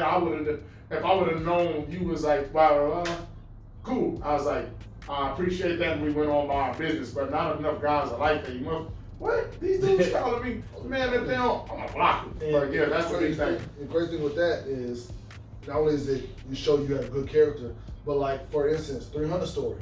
Yeah. Boom. If let's say something happened like that with you, and you call Holy Cross talking, bro, y'all crazy, I ain't never coming here. Boom, something happened. You get in trouble. Now you trying to call Holy Cross, they're like, oh, you forgot you told us you too good for us? No, hey, good luck finding somebody else. Because now to this point, a lot of people don't understand, we don't need you, we want you. Yes. So, it comes down to the character. A lot of these kids are losing scholarship stuff over Instagram, Twitter, because they showing your character off the field. Oh, crazy. You're not playing football 24/7. So if you can't give me that good character off the field, man, you losing, your recruiting stock is dropping. Yeah. They don't understand that. Crazy. So what you did for that coach, I coached at a D3. Yeah. So I see both sides. University, prep, D1 guys. What you did for that coach was gave him confidence to keep recruiting. Yeah. Because there was sometimes that I reached out to a kid who may have like FCS offer, just to say, I want to put our school on the radar. Because one, I'm coaching, I'm prideful, and this my alma mater. So you ain't gonna play my school like you know. But it was kids who was like, oh no, I would never. And they'll go to the FCS, not knowing that the FCS had a relationship with this D3. Now you about to get out, and they send you to the D3 off relationship. Yeah. And it's just like, what you did for that coach gave him comment, was like, yeah, bro, I ain't about to just go. Because everybody thinks D3s are trying to go and just look at trash players. No. Bro, we want to win too. Facts. Danny Moore came out the D3, right? Like, and what I tell people in no sport more than football, people are misrecruited so much. Oh, easy. Like there's some, like matter of fact, my boy Jamalcolm Liggins played at a D3 in North Dakota. North Dakota State wanted to offer him after he got to the D3, but he was like a late bloomer in football. Tall, lanky kid, ended up getting muscle on, but late bloomer. Went to a D3 and actually made it onto the through camp with the Eagles for a couple of weeks and everything. But yeah, I tell people like, bro, linemen just ain't gonna compete because of the size. But go to some of these D3s and go look at these receivers and DB. Like, boys can ball. Like, skill guys are so far, like, away from what the linemen are because they're so close. Just because I'm D3, I still run a 4-4, bro. Exactly. I went to a small school. I was a little small. I might have dropped too many little passes. But no, dudes is nice. Like, they so far removed from what linemen are, which is just the physical bruteness. The skill comes down to skill. And dudes ain't that far apart from D1 to D3. Now, yes, you do have the elite, but I'm talking about just a guy that might go to KU, Iowa State, a regular TCU year guy compared to some high-level D3s that compete for championships every year. Them dudes are nice, and I'll tell you because we train guys all across the board. And I went from Division 1 to D2. That, yes, it's a drop-off, like resourceful. Money-wise. Yes. Money-wise, and maybe just all the way across the board. It's like high school, right? There's just not all D1 guys across the board. Now it's not all D1. But what I'll tell you when you went to that D2, I said, go down there playing if you want to. I said, them boys is nice. You're going to get embarrassed. And I went, like I said, like, I was going to go, because I know how I am, I'm going to go out there and compete anyway. If I'm varsity and I'm playing against JV, I'm just going to eat you up, bro. It's my fault. So yeah, it's not my fault. I'm already here. So that's why, with him telling me that, it was just another motivation. I'm like, I got down there and everyone's like, oh, you're a D1 transfer. Yeah. Well, yeah, I'm going to show you why I was D1. Like, I'm not going to come down here like, oh, y'all, this, because either I'm going to do you real bad or we just going to compete. Yeah. But I'm going to give you 110% every time. And with me going down there, I was like, if I came out here playing, bro, I wouldn't be starting. Like, it's not like I'm going to go down there like, I'm playing for D1, I'm about to go start. No. Like, the drop-off resourcefully has nothing to do with my skills. Zero. I got down there, I seen some of the fastest cats, quick twitches. Like, I was at UTEP, I was one of the, our teammates tell you, I was one of the best route runners. Boom, boom, boom. I can do that drills, I'm killing them, boom, boom. Get down there, it actually motivated me more because I'm like, I gotta work harder because some of these cats trying to keep up with me. So I'm gonna tell you the truth, and I say this all the time on some of my stage. On my stage, I said it's harder to play D2 and D3 than it is to play D1. Yeah. It's harder. Yeah. And I'm gonna tell you why it's harder. There's more dudes at your position who can actually play too. Yes. So we got 85 and there's 6 receivers on scholarship. Yeah. But you go D2, it's 24 of y'all. Yes. Who really getting busy. Yeah. So now you're competing every day with 24 people. You slip up one time, Just by going.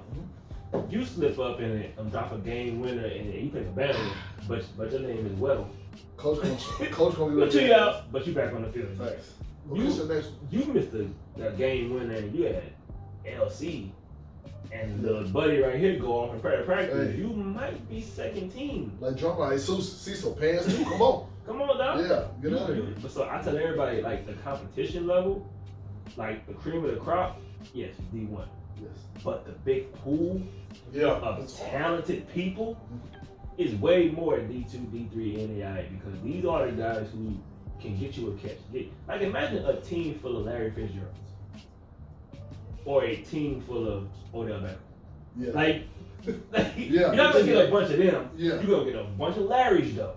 Facts. Like that's the thing. Like it's all about, like I said, once again, when you have 200 guys, right? Like, so we're not saying the competition is harder, but we're talking about when you're trying to compete to get a spot with a lot of guys that are good, not a lot of great, but a lot of good guys, and you're a good guy as well. I'm competing with 24 instead of the 6, 7, 8 guys, right? It's literally like if we're all trying to flip a quarter to see who wins money. If it's 100 of us in here, it's harder to win than if it's just me versus you. Everybody hates.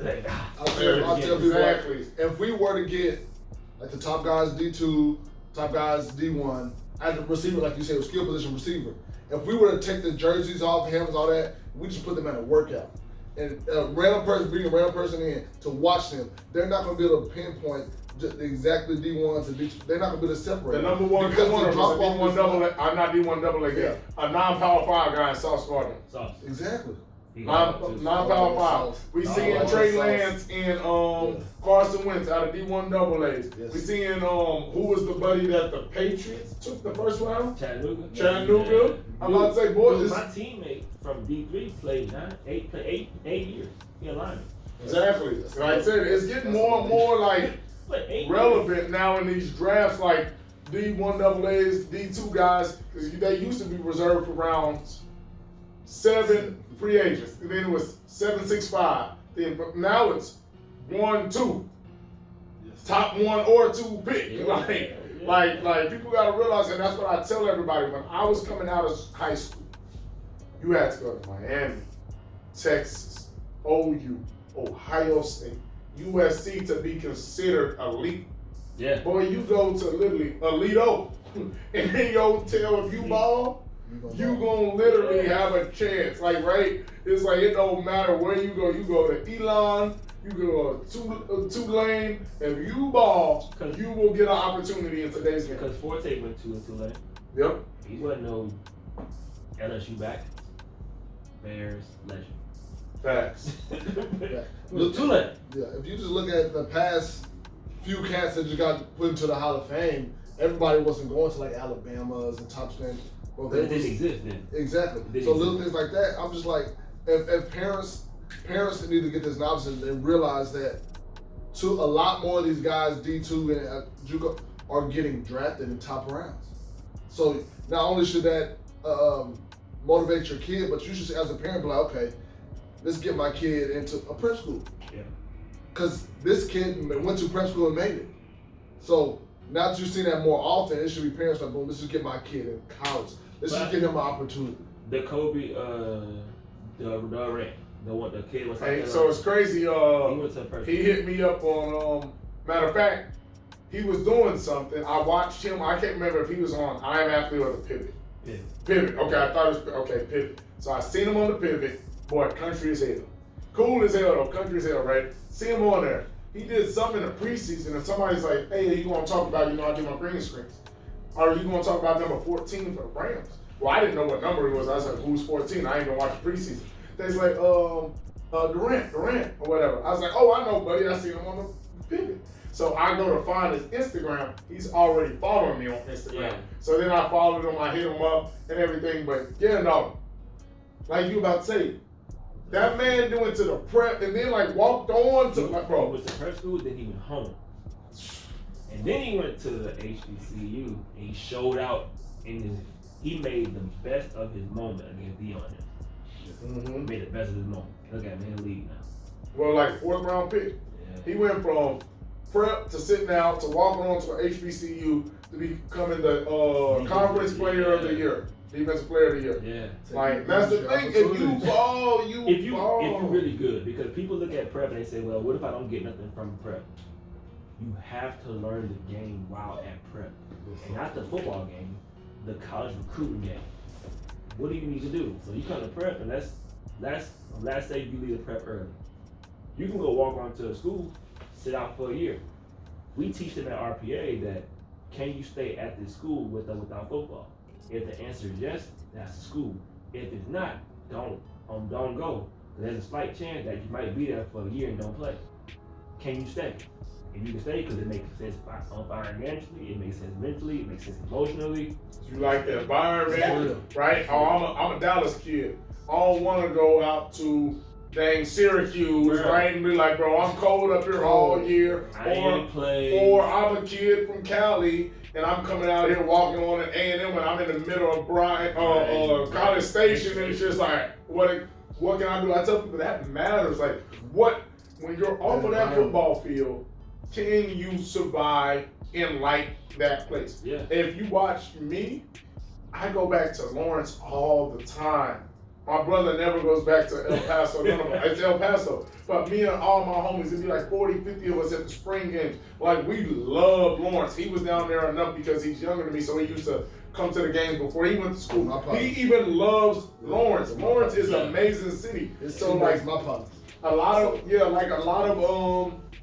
players that graduate from KU literally come from St. Louis, can come from Florida, can come from Cali, whatever, live in Lawrence. I tell people, like you just said, outside of football season when nothing's going on, can you make it here mentally? Or are you just in a box like, oh, until football season, I don't know what I'm doing, I'm homesick, I don't got nothing else to do. Like, you can't just go to places that you don't fit in because that takes away from on the field because you're not enjoying where you're at. No knock on El Paso, but coming from here to El Paso mainly is just UTEP. It's a college. Yeah. So once I'm done with college, so it's like I have no reason to just be out there. It's a nice place to visit. I recommend a lot of people visit, but just coming from here, it's just not a place. Nobody did visit. I mean, it's nice. That's what I'm saying. It's nice out there. It's nice visit on game game like day. no, it's like when I went to visit them, I enjoyed it just going because I'm going to watch them play. So I know it's a nice quiet city. Right?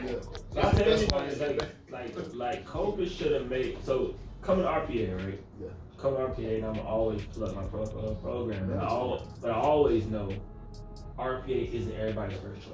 Yeah. I would be a fool to lie to myself. Oh yeah, I'm the first choice. That's stupid. We're the last choice, but we're the best choice. We're the most valid choice. Because if your kid is on this, I don't really know if I want to go to school or not. Would you rather spend 40 or what we charge? But him to figure it out. I'm gonna go to Baylor and spend 65 to figure it out. Nah, dog. We about to go see if you gonna even take care of your classes. Do you know how to even manage your course load? Cause we give them one class a month. Yeah. If you can't manage one class a month, how you gonna manage 5? In football. And study hall. Full-time job. And a real social life. Yes. And the pressures of just real comic. time management. You wildin'. So why not come here and let them figure it out here? If they calling you for every single thing, I tell every mama, he gonna call you first week. He gonna wanna quit. Don't answer the phone. Yep. Don't let him come home. Cause the moment you open that door and you say, baby, you can come back home. I agree with you. He did this, and this. Every job he get, every relationship he get into, he gonna blame the person, and you gonna condone that, and he gonna be with you for the rest of your life. So with them going, yeah. So that's interesting. So y'all say y'all do one class a month. One class a month. So for them, as far as their credits, what they do, like just finish a whole, like is it like kind of like summer semesters like we do in college, like at KU? So we have a June semester and a July semester in the summer, where you basically just cram those classes in the summer, and you get full credit for them, but it's only a month long. So do y'all just basically, let's just say, I do a math in September, English in October, and they just defend, but they get all their credits, but it's just basically crammed in, everything's crammed into a month. Yeah, that and because we want to protect the eligibility too, so we don't make them go full time. Yeah. So they come part time until we figure out what they're gonna do after the season. Gotcha. If they have to come back because of grade, blah blah, then we load them up because it's a quarter system. So the NCAA rules for quarter schools is different than it is for semester schools. Okay. So we map them out like, hey, you need to be doing this and this by this time, so that when you transfer, you have the hours.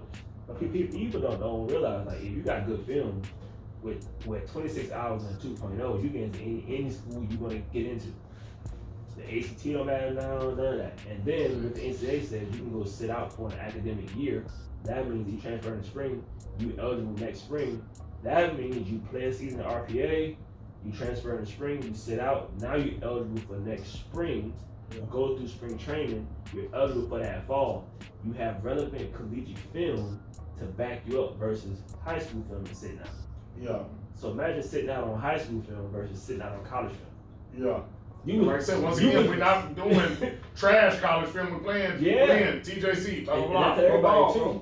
How many years do you go JUCO if you don't have the eligibility? Two. Yeah. Right? You come to RPA for 1.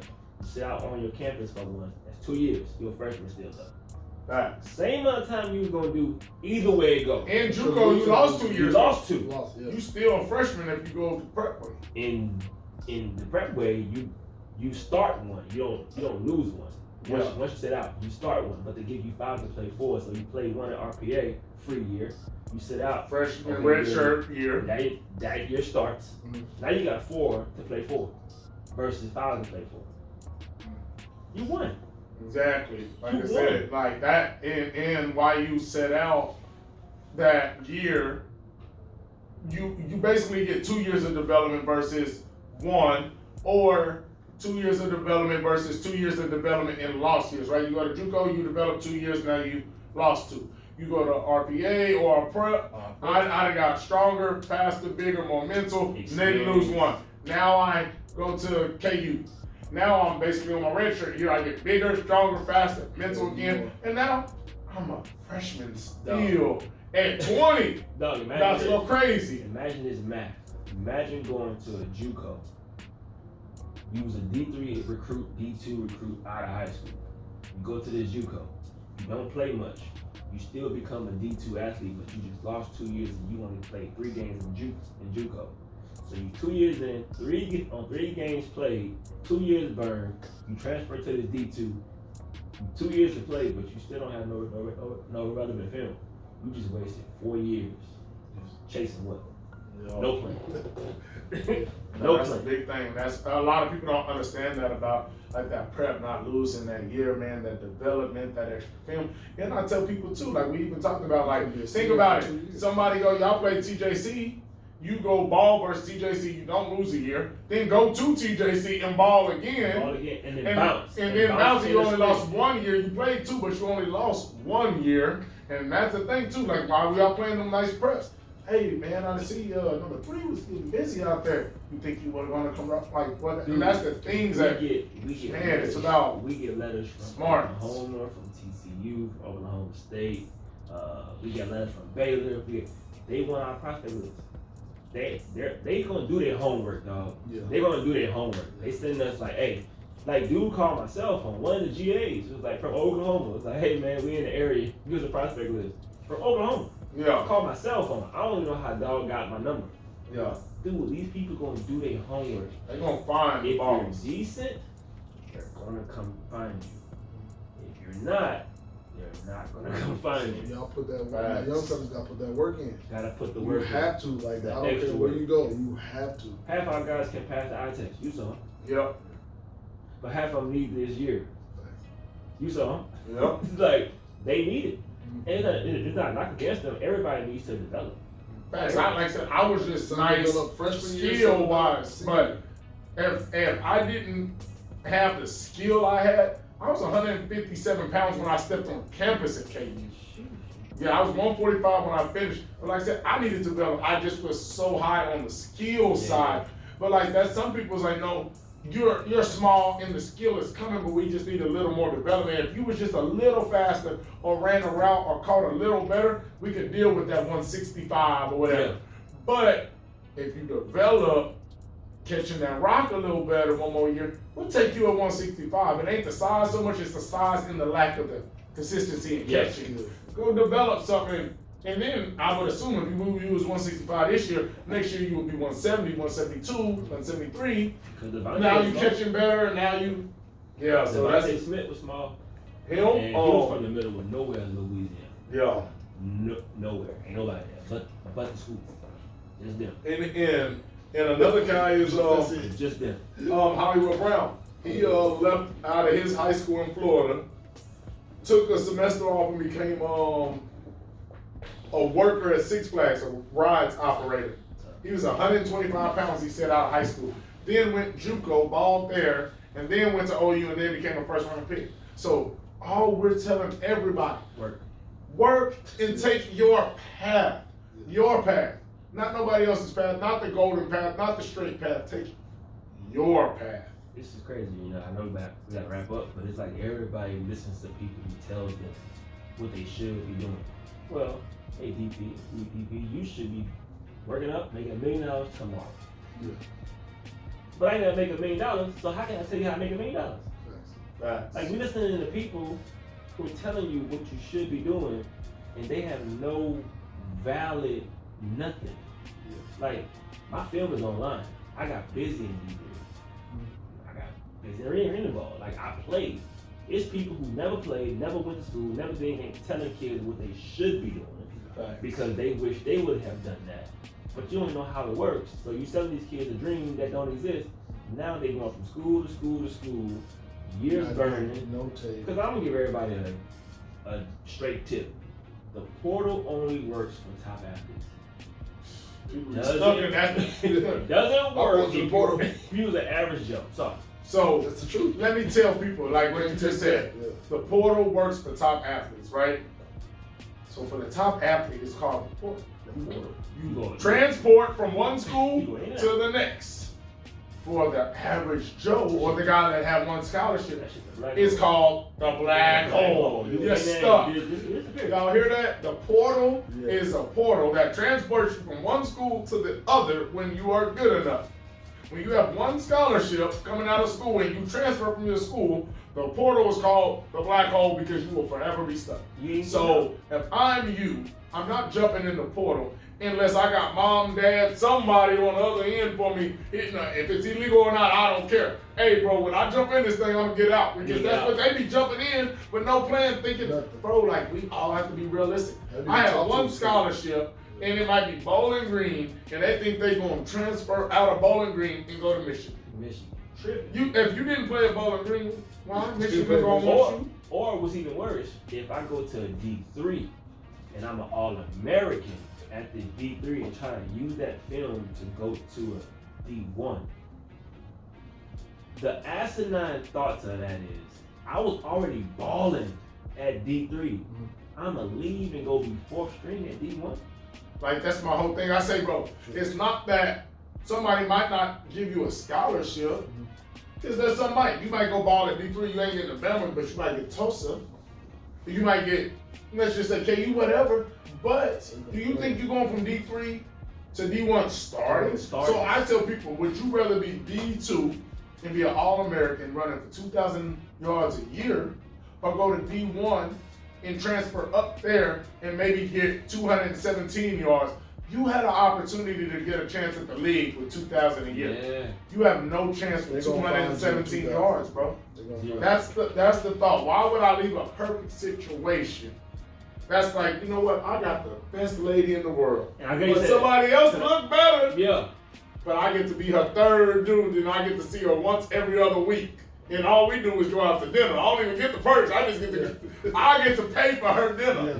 Why would I got a beautiful lady right here that cook for me, clean for me, I cook for her, clean for her, we give each other back rubs, we love each other. Now I'm gonna go over there because this one looks a little better, but all I get to do is buy her dinner. Everybody else likes her. I tell you all the time, football is relationships, everything I talk. But that's what it is, you have a great relationship. You're being seen, they love you. I also heard from one of my coaches, I'm from Louisiana, so we used to always hear these little agriculture little terms, right? So the coach used to always say, are you the calf or are you the cow? I was like, what are you talking about? If I'm recruiting you, if you're the calf, that means you the baby. If I take you, I know the real cow is coming to get you. I want your friend. I don't want you, but I'm gonna give you a junior day visit. But I'm gonna tell you bring you home. Yep. The one I really want. Right. And when I offer him, and if he commit, thank you for bringing him. See you later. Facts. That's the game. Harsh reality. Because it's like dating, just like y'all said one y'all showed. I'm cool with the homegirl. Yeah. I want the other homegirl, but I'm cool with the homegirl. And y'all coming through?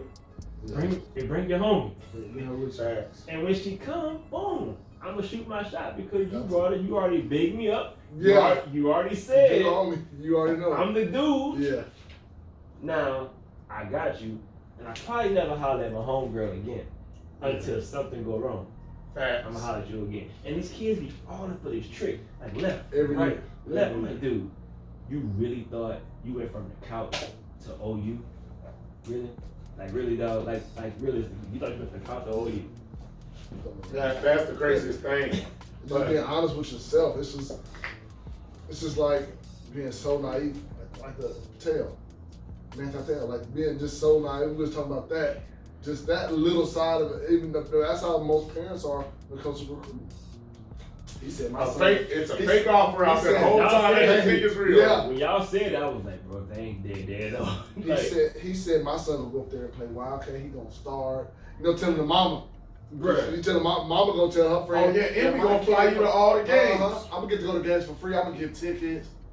Come on, mama. Mama, watch the game. Stop You don't even run Wildcat. And how many Watch other the game. mamas you see up there press box with? Come on, Watch mama. watch the game. He don't even run Wildcat. That's just showing that the parents don't have that knowledge. So what they do, the coaches, they know that. My mom don't know that. So I can give her, tell her what she want to hear. Easy. Tell her what she want to hear. So now, before we wrap it up, we talked about, D1 to the JUCO to the D2. Every level you go down, every conference from SEC to Big 10 to Big 12, you go down the resources. So where do you see RPA going as far as resources to provide? Because that's the way you compete. Yeah. That the locker room, the swag, the student advisors, the coaches, anything you bring in can be a resource, right? The mentors, FCA, whatever. Like, where do you see RPA going to and growing to, like, over the years as far as resources for y'all to better compete with, obviously, the institutions you said that have been around for hundreds of years? So you already seen our buses. Yep, bus is nice. So we travel well. Yep. Unis. Yep, unis. We got the pigs. People seeing them things fire. I'm biased to red, black, and white. You know what I mean? So we bring out people to get them that notoriety. So the reason why D1 works because of the recognition. Yeah. So we get recognized, right? Then we're in a major city. Yep. So we got the Cowboys, we got the Rangers, we got the WNBA team, we got Six Flags, all that, right? Most JUCOs are in the middle of nowhere. No. So that's already a selling point. Then we have working on a partnership with a company called Attire, right? Under Armour is cool, but Under Armour was once Attire. So we're gonna work with that. They got cool designs. So it's about the look, right? So we're gonna dress them out. Then I'm a educator in the NIL space. So we're gonna be teaching them how to get NIL deals, even if you're from a small town, small school, never was a big brand. Cool. So resource-wise, we're in a major city. We use all the facilities in the city. So we want them to be seen, because if you've seen and then we teach you how to network, you can meet people who can sponsor you. We ain't looking at locker room stuff like that. We can partner with like Lifetime, the YMCA, UTA, and use a locker room. But the locker room is where ain't where you make your money at. It's outside of it. So we're in the city doing community service events, networking events, business meetings, stuff like that. So you can meet people that make sense. Harvard wins because of their network. So we're building a network. Yeah. So in the future, our resources will be tied to our network, not facilities. Exactly. Facilities can be gone at any given moment. Flood, tornado, earthquake, Fire, it's whatever, gone, right? But that relationship, y'all in business, your network is your network. So if you meet people, it don't matter what the school got. The reason why these schools win is because if I graduate from this school, who do I get hired by? You come to RPA, who do you meet? So our resources grow continuously because I met you. Facts. You came out to the game, the photos, the boys been crazy. That's a small resource, right? Facts. Real quick. But for them, I met DP. Facts. They had no idea you was coming to like, bro, if you just, bro, yo, DP came to the game. I watched all his videos. Yeah. You never know who you're gonna meet, right? And y'all being right here in Dallas, we have no idea y'all here.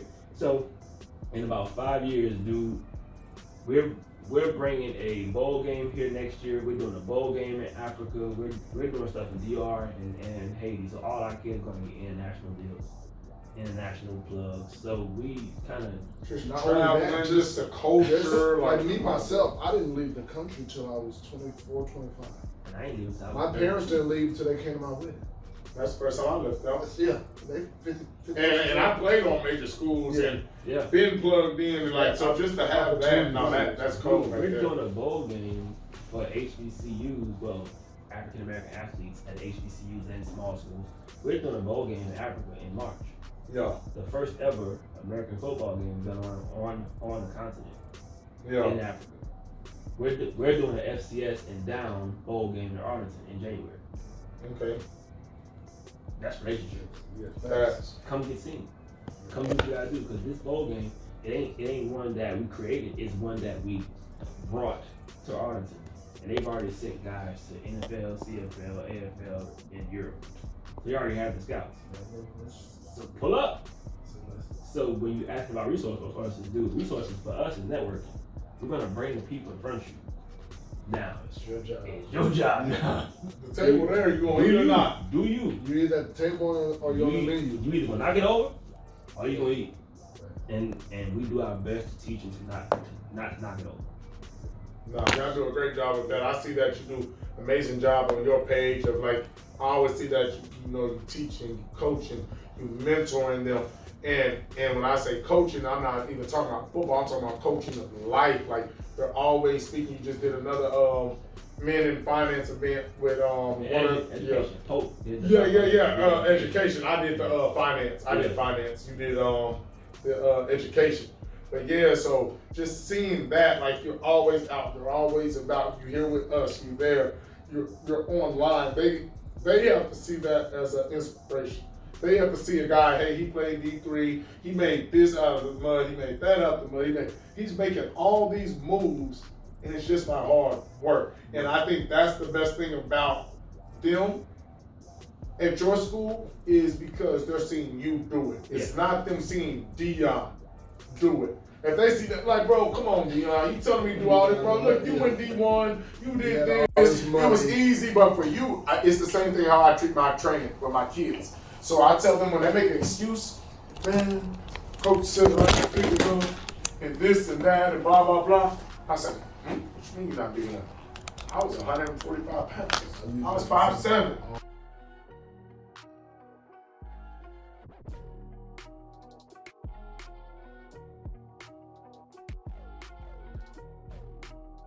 About me.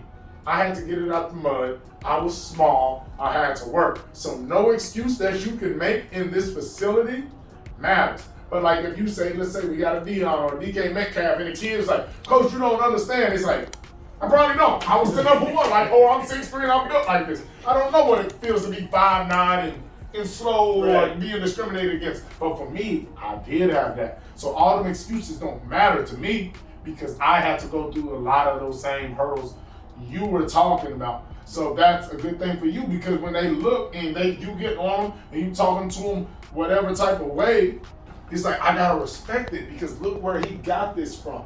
Nothing was handed to him. He was doing this, that, and the other, and that's what I was talking about with Judah. We was talking about when we came in there at the locker room and you were talking to him. I was like, man, like Judah was like, for him, because we always just talk about mental mindset, right? And just how somebody says something to you, how do you take it? He's like, for me, that's literally like, dang, what Reggie was saying to them. Hey, bro, this is year 2 for you. This might not be for you. He's like, for me, I'm the guy that be like, you know what, that might not be, and I might be the guy that folds. But I'm working on that. Yeah. And then there's other guys that are like, oh, I understand what he's saying. I was like, bro, Reggie said what he said in that locker room in the most elegant way a coach could say it. Like there was no disrespect. His voice didn't, the same tone he's using right now is what he used with them. I was like, bro, he wasn't screaming going crazy. It would be like what I would see a Mike Tomlin doing at halftime. And I chose certain people. Right, and you chose, right, and you choose the people that you know that can, right, because like if Judah says that, right, he said it. And for me in high school, I might be the guy that, you know what, forget it, helmet off. But as a coach, if you're a real coach and care about your players, I don't care if he was the worst guy on the field. I'm not saying that to Judah because he's going to quit. Yeah. I would say that's a DP that's going to take it on the chin and go for 3 tubs in the second half. And show Judah how to take it. And even though you didn't say nothing, right, in the back of his mind, he's like, shoot, he could have been saying to me, I'm glad that's the DP. But then he see, dang, he said that the DP, and DP went crazy. Yep. So that then affects him of saying, well, dang, he didn't even say nothing to me. Why am I out here complaining? He went off on DP in the locker room and DP balled, and I'm out here still. Yeah, so that's what I was actually, we was talking about that either yesterday or this morning about the thing, because we was talking about the episode as it went and how it all played out. And I was like, bro, he did that in the most elegant way that he could, but you at the prep. Nick Saban don't gotta worry about how he talks to anybody on that team, because I'll get another one of you. You know, if you go crazy on him, and him, we got 41. I might have 25 at the end of this if I say it to the wrong 15, right? Yeah. Facts. Right? I might say it to the wrong one. And right, we know what is it. Who are you talking to? I quit right now. Right. Right? We seen an NFL guy, Vontae Davis quit at halftime. So why a guy in a prep school that didn't even think he would get this opportunity wouldn't do it? So that's what I was actually explaining to Judah. I was like, no, he did it in the most elegant way. If you've been in a locker room enough, I was like, no, bro. I was like, I wish my coaches would have talked to us like that. When we was never lose. No, we might have been losing 49-0 before it happened. I was at, like I said, at KU. Baylor was beating us about 42-0 at the first quarter. So we ain't get the elegant talk. We got the MFs, Bs, everything else. But no, that was smooth how you did it because it was real. You gotta know where you at. Exactly. And we talk all the time too, right? You still gotta teach in that moment. At this level, you still teaching. So Facts. although I'm upset at how y'all perform, I still have to teach. Still have to teach. 100%. Oh, Papa. It's like if I'm I'm talking about we walked in. Hey, this might not be for you. Like, hey, what is that? But that's what that we need Facts. more of that. Yeah. Some coaches like, hey man, you got bro. This might not be for you, bro. Like, and that it is what it is. Because I don't want you to get out of life once you leave here, and then you just think I can do. No, this is not for you. Don't waste your time. In the mind games that you play, like when you're trying to big somebody up, just like when you're trying to tear them down, when you're going back and forth with somebody, it's all about the mind games, right? So like the one player, I think it might have been the safety, right? And he's like, and you out there missing tackles and this and that, blah, blah, blah. You better than this, blah, blah, blah. What are you doing, this and that, whatever you said. But when it rounded up, but if I think I know who you are, you'll get it fixed. no, fix it. I'm gonna tell you what you're doing wrong, but I'm gonna beat you up. If I think I know, so then the player, and then, he's saying that. So what? If he think I know who I am and you gonna fix it, he must mean he know I can make this play. I looked at him and I saw he couldn't know what I was saying, and I said, I think you're gonna make the decision to play better. Facts. Yeah. And that's the thing. Like those are those small things that I notice. Like just being an athlete, because I've seen at the highest level a guy mess up and it's only cuss out, and there's never a rebuilding process. Also, you cussed me out for 10 minutes, coach, and you never told me what I did wrong and how to fix it, other than I missed this tackle or I missed this play. Well, tell me how to fix it, coach. Like, ain't that what you also supposed to do as a coach? Or you get those coaches who are so tough in the fact that like in the meeting room, yelling like AJ. You sit here yelling at me, coach, but that's not even me on the plane. I'm just angry right now, coach. That's not even me. Whoa. I'm like, bro. That's not even me up there. I didn't. We had that happen to one of my roommate, my best friend. That's he crazy. and we'll end on this, my man. So we Iowa State, bro. Craziest thing. So we watching Iowa State on film, and literally their kickoff team is like missiles. They ain't even running for the ball carrier. They're just running through people. And they got like 3 people literally 3 people that are going to go tackle the person. Everybody else is just trying to run through people, right? Yeah. So we play Iowa State. We barely beat them. They weren't good at this time. We were still pretty good at this time. Beat them on the last play of the game. We go on the film. Everybody know, when you watch film on that Sunday, you watch special teams together and everybody else splits up amongst their positions to watch the offensive and defensive film. Well, our coach is like, oh my gosh, you like to get ran over by midgets. AJ, you like to get ran over by midgets, right? And he looking at me, we sit beside each other, and I'm looking at him like, bro, that ain't even you. So he go off on him. It happens again.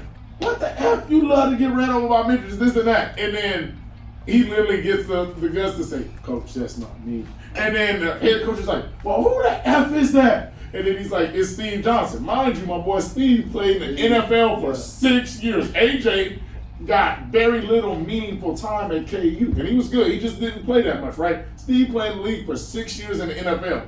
They say, Coach, that's Steve Johnson. He's like, oh, Steve, you got to block better. Check this out, though. After he says that, don't say nothing to Steve like he was just cussing AJ out for it. He says, hey, Louie, take AJ off all the special teams. It wasn't me. It was not. Why did I get to? Hey, my man didn't travel for 2 weeks because somebody else got ran over, bro. Literally hit the. Hey. That's what college football is, bro. Hey. Because I'm wrong and you decided to tell me I'm wrong, you off all the special teams. You take getting this ass whipping and cussed out in front of everybody. Don't correct me. You just be embarrassed even though it's not you. Literally, you got fired. My man didn't travel for 2 weeks. You wouldn't even have work today. You got fired. That's crazy. And he was gonna be like one of the special teams players this week too. And obviously they couldn't announce that, so we usually, you got the what's the thing? What's it called when you put the paper on it and it goes up onto the screen? Projector, little projector or whatever, right? You put it on there, and they usually kickoff return, Damon Patterson, and you can see it. AJ was supposed to be like a special teams player of the week, so it was actually like on the kickoff return team that he's getting cussed out for. And so there's like, kick return, and he just made up a random name. He's like, I forgot the sheet for kick return. It's gonna be AJ that week. My man got taken off of special teams because another man got ran over, and the coach didn't want him to basically be like, bro, that's not me. Like the first time he said it, cool. The second time he like, coach, like you basically like, bro, you going in on me too much. And all of us, because the head coach was sitting in the back. Everybody else is looking around. You can see, like, bro, that's not AJ, bro. Like, AJ light skin, Steve dark skin, AJ number 11, Steve number 52. Why you can't see that, coach, we don't know, but everybody in the room can see that's not AJ. So everybody you can kind of see looking around at each other when you keep going off on AJ. So he finally said, my man ain't traveled for the next 2 weeks because another man got ran over, bro. Like, another serious note to finish off. Why RPA? As far as what? The name and just... Yes, man. So when I started this, it was Resolution Prep Academy. So resolution just means a solution to a problem. Mm-hmm. And then Prep Academy was just because, we wanted to fit in there. And then we shortened it to RPA because it was too damn long. Gotcha. And then we added college because we played collegiate games. So we wanted to separate ourselves from the postgraduate prep market. Gotcha. And then, so we became RPA College. We not trademarked it. But RPA is just, it was a solution to a problem, Prep Academy, and then, so I'm real big on words, right? And then my first name is Reggie. Yeah. And then if you look at R and C, my name is Reggie Calhoun, so RPA College. I told Judah was like, what does RPA stand for? I said Raw Power Academy. I said Raw Power Academy. That's what makes it special, right? Because once we shortened it, and everybody asks, what is RPA stand for? I'm like, whatever you want it to be.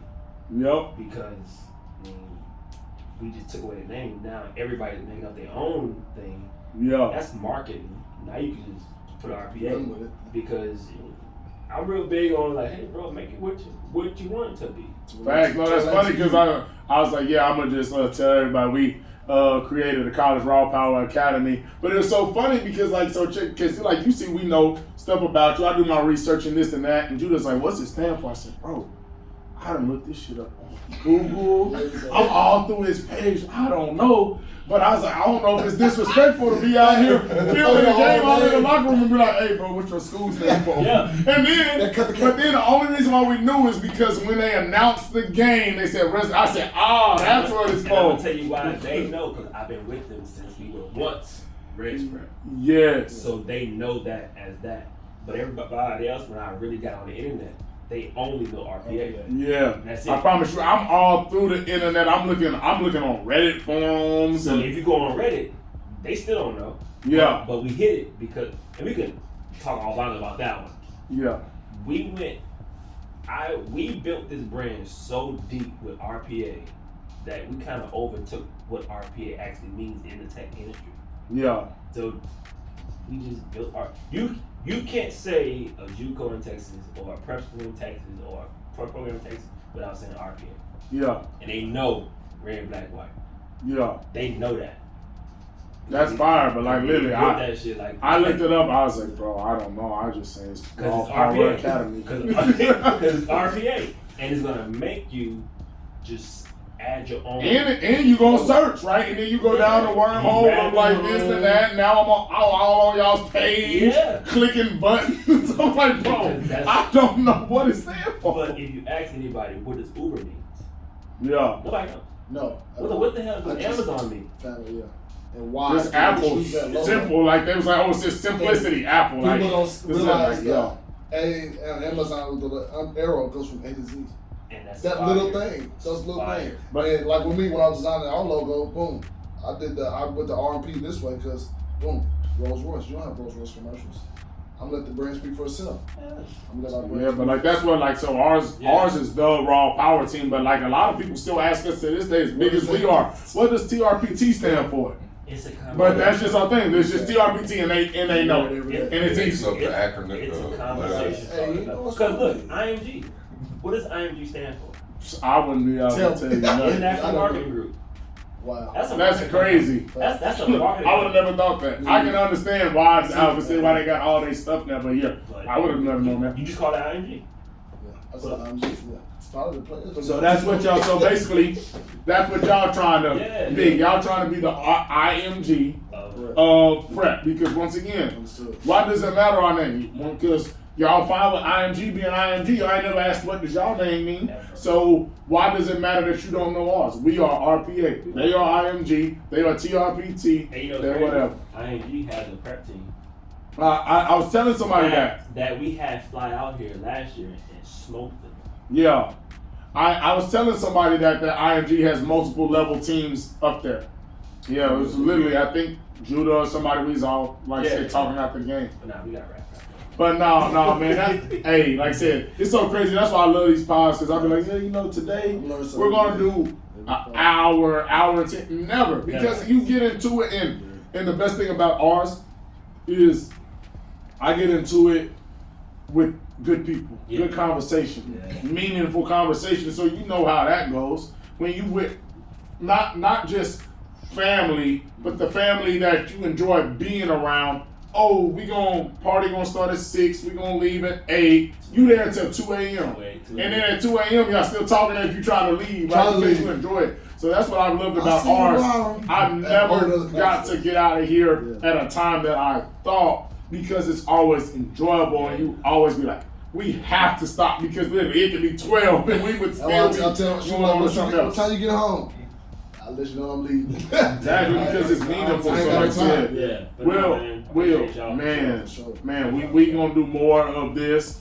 We're gonna come out. I know he's gonna come to a practice before, and then the rain, but we got to come to the game. But we still want to be able to feature the practice because that's a whole nother element to the prep and all that. Plus, seeing what y'all's preparation is as well. Because we'll put out the video and they gonna say, "Oh, this is what happened," but then you watch the preparation, you be like, no, they know what they're doing. They just got to keep building. No school, like if I drop a school right now in the Big 12, they're going to get smacked. Schools that have been in the Big 12 for years and years and years are going to get smacked. So that's the thing. It's all about getting the players, getting the resources like we talked about. So I do want to do that as well. It's like, no, we want to show that there is actual preparation. There is teaching going on. There is learning going on. They are trying to provide resources and help these young men get to a better spot. So I think with the game, plus, talking about this, plus, showing some of the behind the scenes that's leading to what the games are. And then hopefully, you see a game. I think it'll also be cool is you see a game, you see practice, and then throughout the year, y'all get better. We come to another game and it's like, oh, wow, that was week 1. I remember when he was on the podcast talking this and that, he was just talking, No, he wasn't. These boys got better. They actually doing it. So I think that'd be cool. Like we can end another, not episode, but do another episode before the season ends and we can see progression. Because that's what it's all about. It's not about the win or the loss. We was getting blown out at half. Now we done lost by a field goal. Now we done won. We done won 2. oh, we run that school back next year against TJC, and now we might lose by 10. Yeah. And that was because we was down by 3, about to go in to win, and we fumbled and they returned it. Like, that's what we want to see is from all of us, not just the football, not just the basketball, but as people, just progression. Yep. And I think if we can get that progression, man, and actually capture it on film, that's not only cool for us, but that's cool for you, for what you've done to be like, bro, like, I know what I did, but that's obviously like, well, you got my man here. It's like, because one day we gonna see, like, bro, this is what it is. It's that Kanye and what was his boy's name? Cootie, right? 20 years later, we got something to package for y'all boys. We got something. Spray painting helmets together. You hear me? Yeah, man, like I said, but we'll end it there, like I said, because we could go on and on. That's another episode of Listen to DP, man. Had my boy Reggie here representing RPA. Man, like I said, y'all like, y'all subscribe, y'all share, comment, do all those great things, but we appreciate you if you're watching to this point. We appreciate you. More great content's coming. We're going to get a practice out at RPA. We're going to try and hit another game. They gave us all access, so when you see the stuff, you just seeing real. You seeing content. You're going to see me talking about the game. You'll see him in the locker room. Like, and when I say, like I said, we're ending it, but when I say he's real, we record, hey, wherever you need to be, boom, boom. Halftime, what's happening is happening. He sees us over there, hey, this ain't nothing. They came out here to record whatever happened. It's real, like, this is what's happening. I ain't gonna tell you, don't record. Like, so that's the coolest thing, man, about this guy is he's 100% real. I met him probably less than 2 months ago. Me and my brother met on the same day. We chopped it up at the facility. We said we was going to do this, and we did it. We're going to do more. And my biggest thing is, man, salute to you. Thanks. Not only what you're doing like with RPA, but just what you're doing with everything, because you're not just RPA. You're doing a whole lot of different things, trying to take, like I said, the game to Africa. Salute trying to go to the DR. You're doing the men in education. You're doing a lot of great things that we need to see from people that look like us. So, man, we appreciate you. Salute we to enjoyed you it. as a man, bro. Just straight up as a man, as a great mentor. And if the people who didn't know about you before this podcast, they don't know about you now. So, and if I had a son, boom, I besides my brother and the other people I know, like I would, hey, look up to Reggie. You know what I'm saying? Like, this is the type of person we need more of, per se. We need more Reggies, bro. Sure. And so we appreciate you coming out and getting on our podcast. It means a lot for sure. Man, we appreciate you, my boy. That's another one. We out. Another one in the bag. Yes, sir. I'll be there too, Paul. Try to get there. We go. 5, 4, 3, 2, and that's hard. So we're gonna say one here. We'll never get to one with you. I'll be